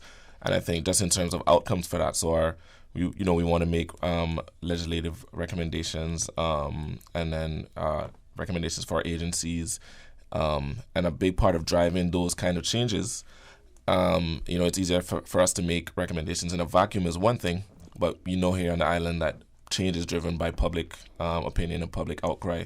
So if we can educate the public and kind of get them on board with what we are trying to do and have them really looking at this and saying, no, this is something that needs to change, and have them go into their politicians, go into their MLAs, talking about it in the media, on the radio, newspaper, everything, that is going to make it a lot easier for us to make our recommendations and have them actually be heard and taken seriously. So I think that's kind of where one of our main passion points lies in terms of just making sure the public is on board with us. Ms. Anya? So I have a few things I would like to address. One is I just want to say that I'm extremely honored as the director of the Crisis Center that we are chairing this alliance. This is a huge honor, big responsibility. But like I said before, we are in great company, and I'm sure we're gonna achieve great things together. I also would like to mention Detective Inspector Kevin Ashworth, because he was instrumental really in helping us to get this alliance off the ground, and it's because of endless discussions we were having with him, and especially Meher, with Detective Ashworth. We were discussing how we can better serve the victims of domestic violence, how we can help them, and this is why the alliance was born. And last but not least, I want to say a huge thank you to Meher. She's the driving force really behind the alliance. She put a lot of work and dedication into this. This is actually her baby, and I am super proud. And I said that yesterday at the governor's reception, but I'm gonna say it again. I am especially proud because she works with the Crisis Center. She's our outreach coordinator, and just thank you, huge thank you. Well, thank you, and certainly want you to come back on in the future, and certainly bring Kevin, because you could use it. All right, we're gonna pause and take a break. Thanks to Ms. Susan for giving us a few extra seconds over. I just took it. Sometimes license is important. Well, when we come back, another incredible young lady is going to join us. So stay tuned for Talk Today. Radio K-Man. Radio K-Man's newsroom. These are the biggest stories right now. Bordentown Primary has officially been named the Theolyn L. McCoy Primary School. The official renaming ceremony of Bordentown School took place Tuesday evening with politicians and members of the community coming together to honor the school's new namesake. The audience was entertained in stories by the Minister of Education on Miss McCoy's prowess as a teacher and how she is credited for single-handedly saving Savannah Primary from closure due to poor academic performance. Good afternoon, I'm Dion Anglin with your headlines and news elsewhere. 2 large tanks containing 250,000 gallons of ethanol caught fire following an explosion at the New Star Energy facility in Crockett, Northern California. The fire was contained on Tuesday evening, and officials are investigating the cause north of San Francisco. There were workers on site, but no reported injuries. A 4.5 magnitude earthquake in the Bay Area is among possible causes. Experts are concerned about the possible threat to air quality. And the leader of one of Hong Kong's largest pro-democracy groups has been taken to hospital after being attacked. Photographs on social media showed Jimmy Sham of the Civil Human Rights Front lying in the street covered in blood. It came hours after the territory's leader suspended her annual address after being heckled in Parliament. Mass protests in support of greater democracy in the territory began in June and show no sign of dwindling. That's a wrap of your headlines. I'm Dion Anglin. Radio K-Man, the voice of the Cayman Islands. What's happening in your community? News and information, music, and more. You can find us. www.radiocayman.gov.ky. Like us on Facebook and follow us on Twitter. Radio K-Man is your choice, your voice for today's biggest news. Radio K-Man.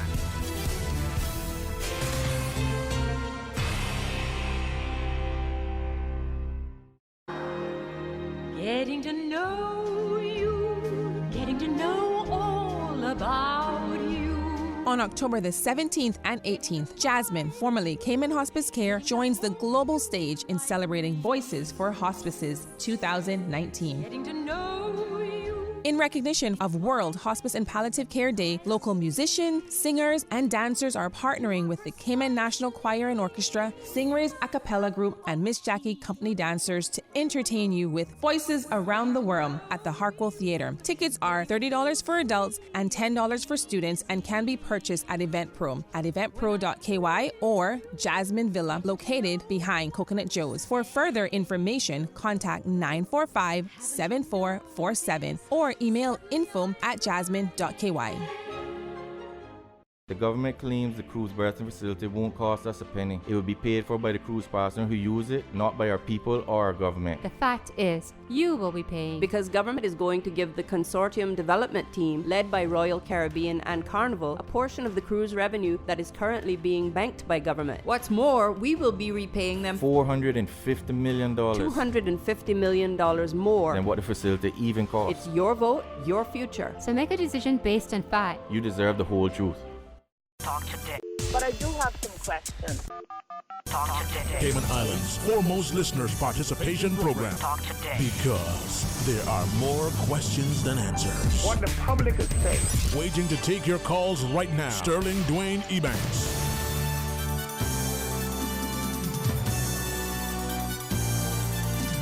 Hey, good afternoon. Welcome back to Talk Today. Thank you for joining us.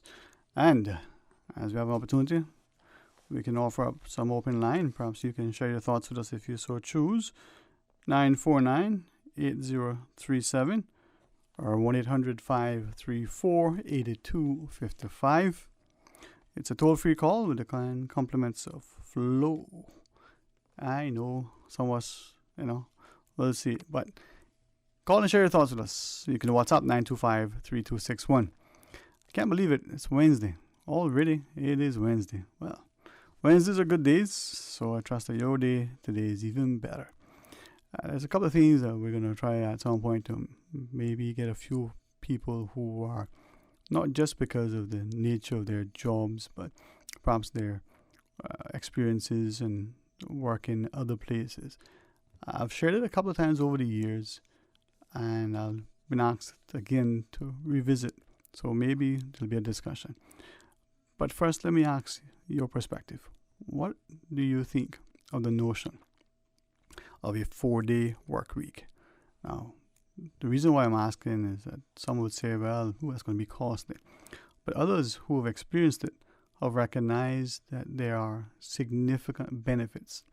Not just the benefit to the individual who now has that day where they can run errands and do things, but as a result, the productivity for the employer, the increase in service to the clients, the customers and the like, the seemingly increased happiness and health and wellness of the workplace, of the employee as well. Now, an individual has shared just again recently that they did a little experiment where a few of the colleagues said, let's try and see if this thing can work. And one, we obviously make sure that the job gets done so that it isn't a case where we lose business, we decrease our profits, or we somehow end up disappointing our clients or providing a less than stellar service. And what remarkably, they use as an example a few case studies that have transpired. In the States, one in a company in Europe, and found that just as expected, not only were they able to get more done during the day. Now, many of us would recognize that if you say, work 10 hours a day, by Friday, many will have already put in the 50 hours long before Friday arrived. If you're doing 8 hours a day or 9 hours a day, or you're just working a half a day, like many of my good friends, and for them, half a day is 12 hours, because they say it's 12 hours in a day. And for some, it isn't that they're working in the financial sector. It's the fact that they're working in other areas, and before the sun is up until long after the sun goes down, they've gone every day 12 full hours. So recognizing that not everyone would be able to have this notion of a 4-day work week. But is that something that you think is feasible? Is it something that you think is just folly? Well, your thoughts. 949-8037 or 1-800-534-8255. Now, the other perhaps pressing and certainly without question, a lot of people are having a lot to consider is this idea that, hey, we have a lot going on in our community, and why not have a chance to maybe share with us Miss Miriam Foster as she finds a way. And we have to apologize to her that we didn't have the valet parking reserved for her today. I know it can be challenging. That's what I'm used to. Yeah. Things have gone downhill since I left. Yeah. We knew that's what you were looking for, and I do apologize. But we gave the drivers a day off. Oh, good. So it's a good chance to welcome Ms. Miriam to the studio. As usual, you are most remarkable, always committed. So thank you so much. Thank you. Or should be committed. You know what? Only you can say that. No, it's amazing how you bring such energy and enthusiasm. And earlier, I know your friends and former colleagues great. were in the studio, and that level of dedication, it's empowering, man. It's No, encouraging. it really is, yes. And your role now at NCVO? Yeah, CEO of NCVO. Who would have thunk it? Well, I think it's a good fit for you. You're a community partner. You certainly, without question, always find your way into places that help to make our communities healthier and stronger. Yes, I don't get much of a choice. I've done it from little. It's just my calling. Yeah. You know what? It's good that when you know your calling, you find that, and you can pursue your passion. It's not for everyone. No. That level of community engagement. Some of us volunteer, maybe in the churches or schools, in our service clubs. Some of us find a way to, end of the day, get a couple of dollars for doing it. It's not a lot, not for the amount of work that is done. Mm-hmm. Speaking to Ms. Anya earlier, I can recognize that at the crisis center, it's 24/7. A lot like NCVO in a sense. Yep, we literally have a 24/7 facility. Yeah, and you have so many facets to the organization. Mm-hmm. But I'm grateful, though, that as a community for all these years, we have had I still call it the telethon. Yes, and it's telethon. Yeah, nothing has changed in that regard. NCVO and the partnership over the years, and it's grown in the teammate aspect, the live component. But share with us, because every year there's always something different, I think. Yes, well, I mean, the big difference is that it will not be on Cayman 27. That's a pretty big difference. But it will be on so many other channels, which it's one of those blessings in disguise, perhaps, because we, as always, we're going to have it on Radio Cayman, and it'll also be on your website, the live stream. And then on top of that, Hurley's Media has stepped up, and it's going to be on Z99, on Rooster, on Irie, on Bob, and all their websites, all their social media will be having it. So it's kind of, I think, the event that has had most media, that will have had most media coverage ever because of the broadcasting. So I'm hoping that then will be no excuse for anyone saying, I didn't realize that anything was going on, because that means that you're just covering your ears, because we will be on every channel, on every website, and we really encourage everyone to help us raise $1.6 million. I know it seems like a lot, and when people ask me what the telethon raised in the previous years, it's about $140,000. So obviously the natural leap is $1.6 million. That's what I thought too. Right. I mean, it's like, A, then B. Sure. I mean, this is A to the B. Yes, but the thing with me is that, I don't know, I'm very honest and forthcoming to a fault, maybe. And I realized that when I said, okay, so the telethon, so this is our big, fundraiser of the year. So how much is it raised? $140,000. Okay. And then I start to put together a budget, see how much it takes to run the organization. I'm like, well, to run the organization takes about $1.2 million a year. And they're like, yeah.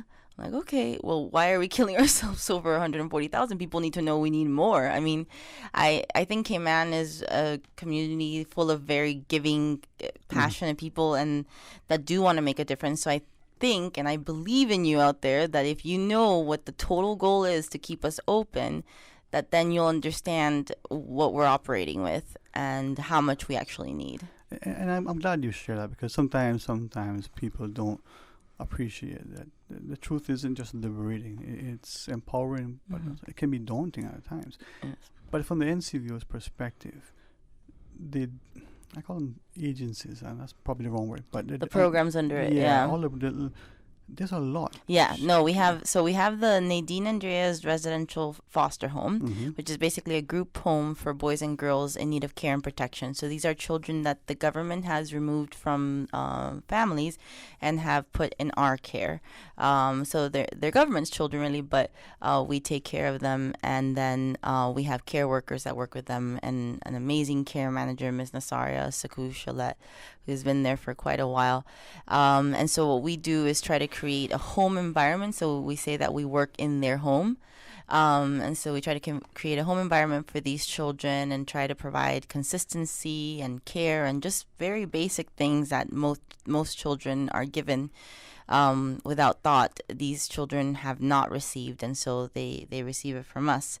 Then on top of that, we have the Miss Nadine's preschool and the Jack and Jill nursery. Now, over the years, it was always just seen as geared toward low-income families, and we do, because we are the lowest on the island by far, and we're an all-day facility with meals and everything included. But as you know, it happens sometimes, you start to get different children and different needs, and we have identified that we do work with a lot of special needs, not diagnosed necessarily, but we definitely see that there are delays or need additional support, or maybe the familial structure needs a bit more support. And so our shift, or at least who we're giving priority to accessing our service, or our early education service, is those low-income special needs families, because they don't have a place to go. There is no other preschool on island that will readily say, we are willing to take children that are not moving at the same pace as others, because it does take a lot more energy and it takes a lot more training. And that's one of the things that we're doing, is that we're also going to be working with the Special Needs Foundation to upskill our staff. We're going to be working with Infinite Mind Care as well. We're moving toward, as an entire organization, to be trauma sensitive, so that any child that comes in contact with us, they're walking away with skills that help them be resilient. It's really important for me that no child ever feels that whatever they were born into, that's it. That's all they get. I mean, your listeners have heard me many a time before. I was not born into the best of circumstances. There was a lot of conflict in my home, but I had these very special teachers and counselors who really provided a different safe space for me outside of my home. And that then allowed me to be able to be who I am now, because I was able to not be boxed in or held back by the situation I was born into. And the thing is that the research is all there, and even in terms of trauma sensitivity, dealing with adverse childhood experiences, it's incredible. You always hear the cliche, if you make a difference in at least one person's life, but it really is, like, it's scientifically proven that if a child has at least one person, and it doesn't have to be a mom or dad, at least one person that they know without a doubt is in their corner, that they don't have to act a certain way, or if they do something, that love will go away, but rather they have this one person who unconditionally is there for them, that makes a world of difference. It even impacts their health overall. Long term, I mean, we're talking about this stuff being linked to cancer, to hepatitis, to stroke, to cardiovascular disease. All of it stems with the fact that a child, whether or not they have someone that they really feel is in their corner. Because what happens is that when your body is stressed, and then on top of that feels that they have no one, it becomes inflammation, really and truly. And you hear all the ads, right? I mean, the loose weight ads. It's like, go deal with inflammation. Well, it's true. Like, your body becomes inflamed when it's stressed, or it's under disease, or any of those things. And so what happens is that if these children are growing up consistently in that home, A, their brain doesn't adapt in the same way, and B, what happens is that they're in that constant state of inflammation, and their brain is in hyperarousal, which I know is all these like little brainy terms, but the idea is that like their brain is ready to set off at any time negatively. So if you walk into our preschool, the children are crying a lot. It's not because the teachers are amazing and they're loving and they're caring. The thing is that these children, that's the only way they get something, is if they cry. And there's no in between. It's like, oh, so and so touching. Wow! and it's that self-regulation that hasn't been put in place.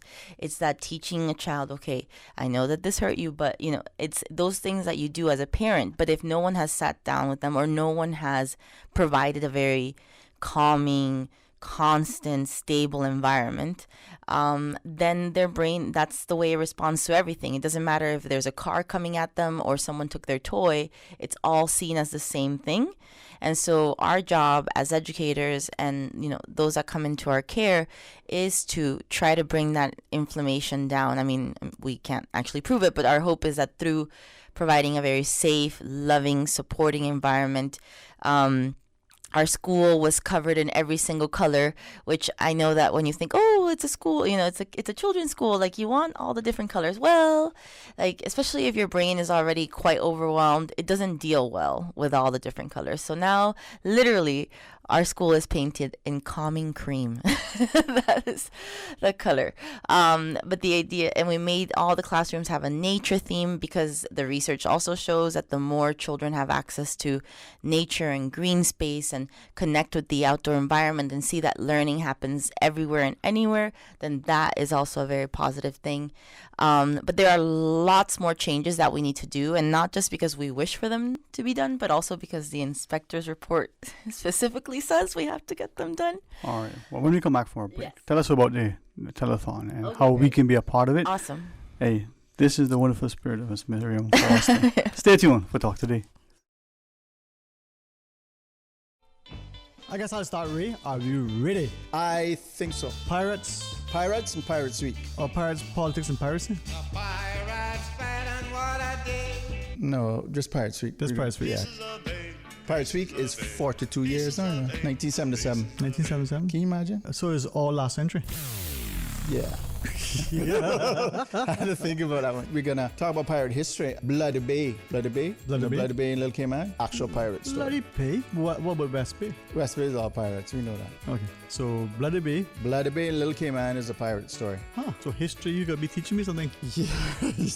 See what I'm saying is a special feature of Talk Today with contributions from the National Museum, a language, history, and culture show on Radio Cayman 89.9 and 93.9 FM. So this Friday. See what I'm saying. See what I'm saying. Brought to you by Cayman National Bank. Did pirates actually go, arr? I don't know. We're not sure. We don't have too much recording of them. A caring and community spirit, cherished family and cultural values. These are some of the things that still embodies the Caymanian way of life in the Eastern Districts today. Savannah Pharmacy, your neighborhood pharmacy, located in Countryside Shopping Village, is delighted to offer products and services of real value. Whether it's catering to your family's medical needs or carrying apparel, gifts, and beauty products, Savannah Pharmacy provides you with more than just prescriptions. Remember, they're always just around the corner with everything your family needs and convenient opening hours, including Sundays and holidays. Savannah Pharmacy. For more information, call 946-3336. For over 100 years, more than 5.8 million people across the Americas and the Caribbean have placed their trust in Pan American Life Insurance Group. We have delivered on our promise and have proven that we're more than just an insurance company, we're family. To learn more about our first-in-class group health and employee benefit solutions, please visit Pan American Life Insurance Company of the Cayman Islands at Unit 221, Cannon Place East, North Sound Road, Grand Cayman, or contact us at 949-8304. You can also visit us online at www.palig.com. Pan American Life, people you can trust for life.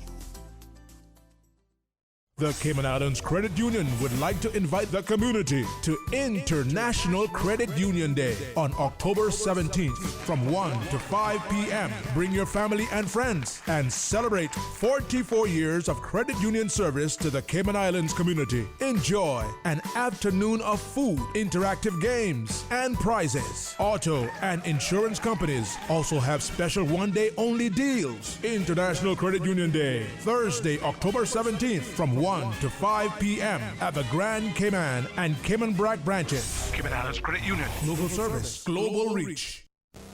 RC Fusion featuring Billboard pop hit songs and more from the 70s to the 90s. RC Fusion. Weekdays from 10 a.m. till 12. RC Fusion. Brought to you by Merengue Town. Take a walk on the wild side. It's time to feel the rhythm. Time to feel the vibes. It's time for Merengue Town. RC Fusion. RC Fusion.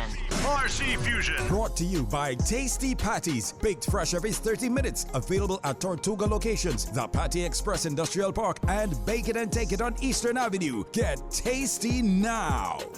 Yar. Brought to you by Pirates Week, the Cayman Islands National Festival. Celebrating 42 years of fantasy, history, and fun. RC Fusion. Brought to you by Nathan General Maintenance and Construction. You break it, they fix it. Call the General for a free quote. 917-7586. RC Fusion. Talk today. But I do have some questions. Talk today. Cayman Islands' foremost listeners participation program. Talk today. Because there are more questions than answers. What the public is saying.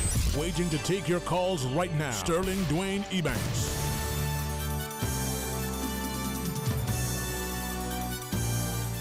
Hey, good afternoon and welcome back. Thanks for joining us. And what an excellent way to sort of end our program today with the excellent company of Miss Miriam Foster and our capacity. Now, is it Executive Director and CEO? CEO? Yeah, Chief Executive. Because I was going to say. It's a Chief Executive beggar. CEB. CEB. When you're CEO of a charity, you're just basically the one that has to make sure everyone's bills get paid. Well, it's on your plate, man. Yeah. And you know what? Who's better hands to have on the plate? I don't know about that, but anyway. The telethon is this coming? Yes, so the 40th telethon of the NCVO is this Saturday. And as you heard before, we have the foster home, the subsidized early childhood education. We have lunch assistance program for 40 students in Grand Cayman and Cayman Brac called Caring Cousins. We have the bargain shop, which provides affordable clothing for families in the community, and a scholarship program for Caymanians that are wanting to pursue the human service fields, which I think is important to push. So with all those programs combined, it takes about $1.2 million to keep the NCVO opened, and to date, they have never had really, as far as I know, a year's worth of an operating budget, which is how usually people operate. And so that's the goal, is to have, to have a year's budget so that we can operate properly, and then be able to focus on the important work that we do, because right now it's this constant putting out fire kind of thing and hoping that we can pay salaries or hoping that we can do the changes we need to do. And so I really believe in the community of Cayman. I mean, I myself am a big supporter of all the puppies and all the cancers, all the different organizations that exist. And I just want to just throw in the hat for the NCVO, because it really it's children, It affects all of us. If these children don't do well, they could be your burglars or you can be your doctor, And so I think it's really important that we show these children that there are people in their corner that are willing to step up for them and make sure that they have the best opportunities possible, because we live in the Cayman Islands, One of our biggest supporters is actually the LNN Foundation, and they are Miss Nadine's, who a few of our programs are named after. It's her grandchildren, and they're in Denver, and they're actually doing some fundraising for us. And I'm sorry if maybe it's just me being cynical, but there is something kind of interesting to have people in Denver raising money for children in the Cayman Islands, because I just think probably Denver has a much bigger chunk of people that they need to benefit as well. And I just think that we're small enough that we can make a difference, and we can take care of our own. We don't need another country to take care of our own children. I believe that everyone out there has, they care about children, and they are going to want to make a difference. So they're going to call for the telethon and make pledges at 946-6136, or you can make your pledge now, and we'll still announce it on the Saturday evening at ncvo.org.ky. And then on top of that, for the first time ever, because everyone kept telling me, NCVO doesn't have a gala, they don't have a gala, and I'm not much of a gala girl. So instead I created the NCVO Not Gala. Showed them. Oh yeah. And you did that. So basically, only Miriam. Yeah.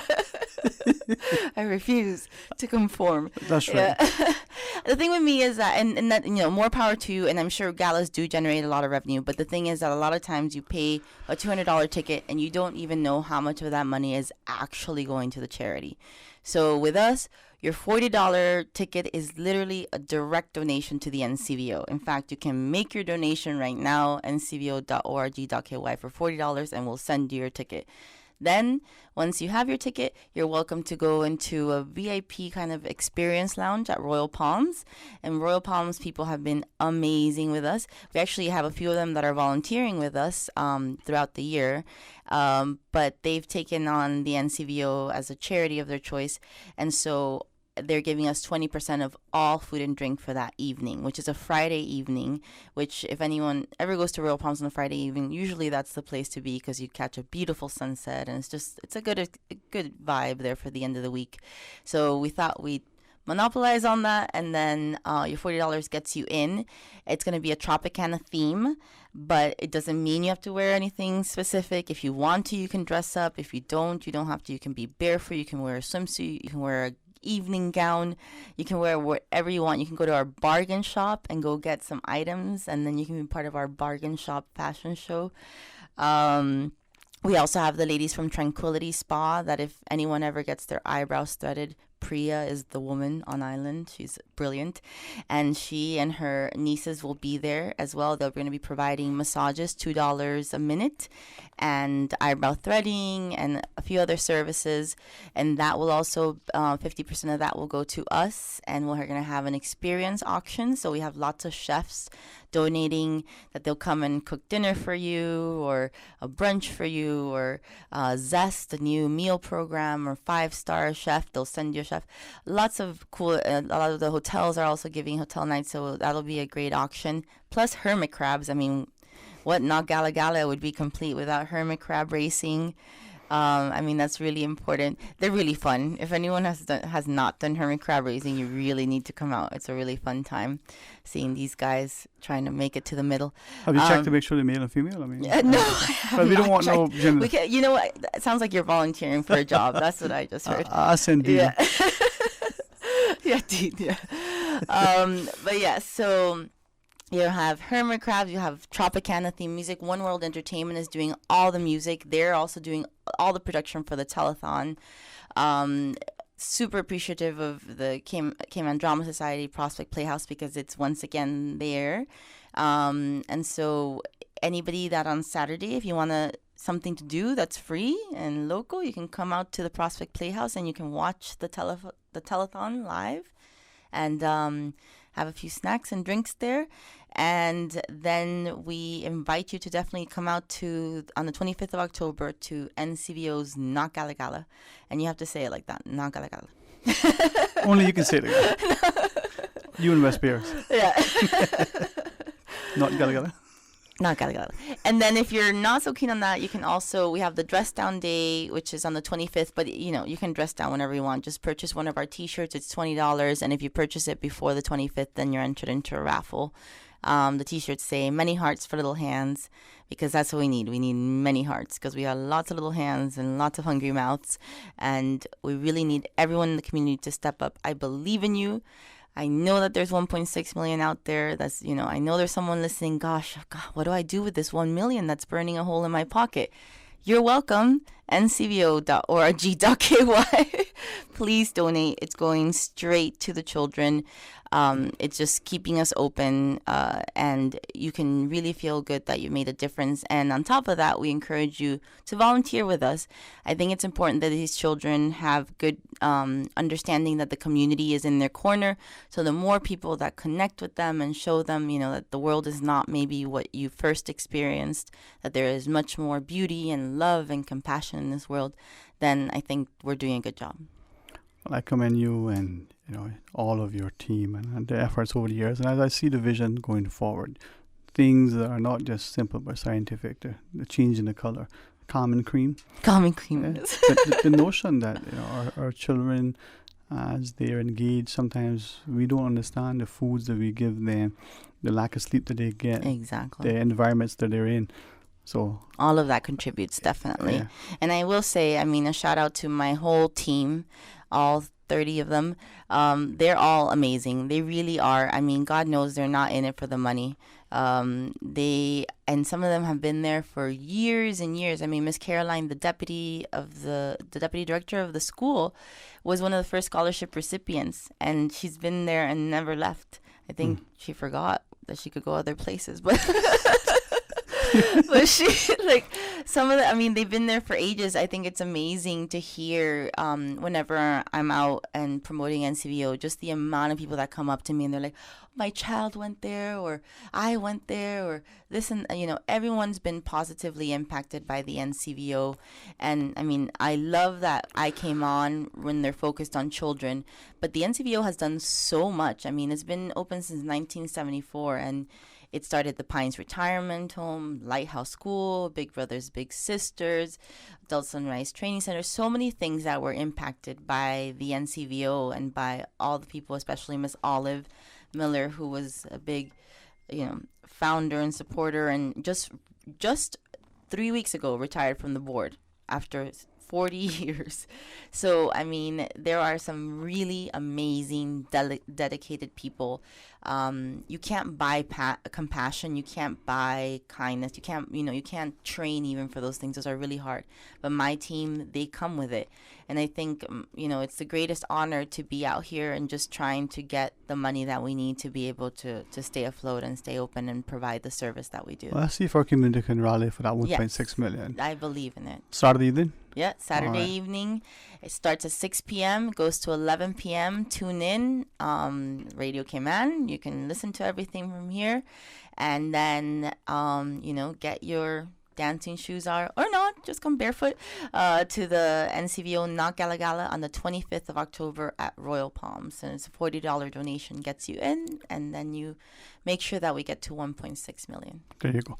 Thank you so much, Ms. Miriam. Thank you so much for having me. Always Thank you a to pleasure. all your listeners. Hello again. All right. Not Gala Gala, but Yes. more importantly, this weekend as well, 1.6 million. Telethon, for sure. All right. Tomorrow we have a wonderful day in store for our listeners. We're going to start things off here on Talk Today at the CFA Society's, conference. And then we have to bounce over to the International Credit Union Day at the Credit Union. So, hey, we do our part to inform and engage our community. We thank you for being an active part of our programming as well.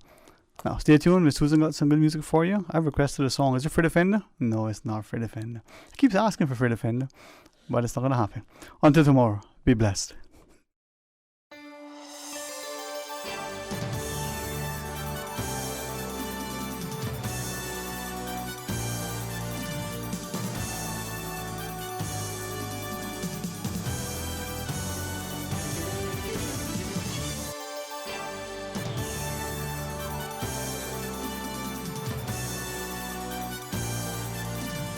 Shaken yet standing firm. This is Radio Cayman in the Cayman Islands.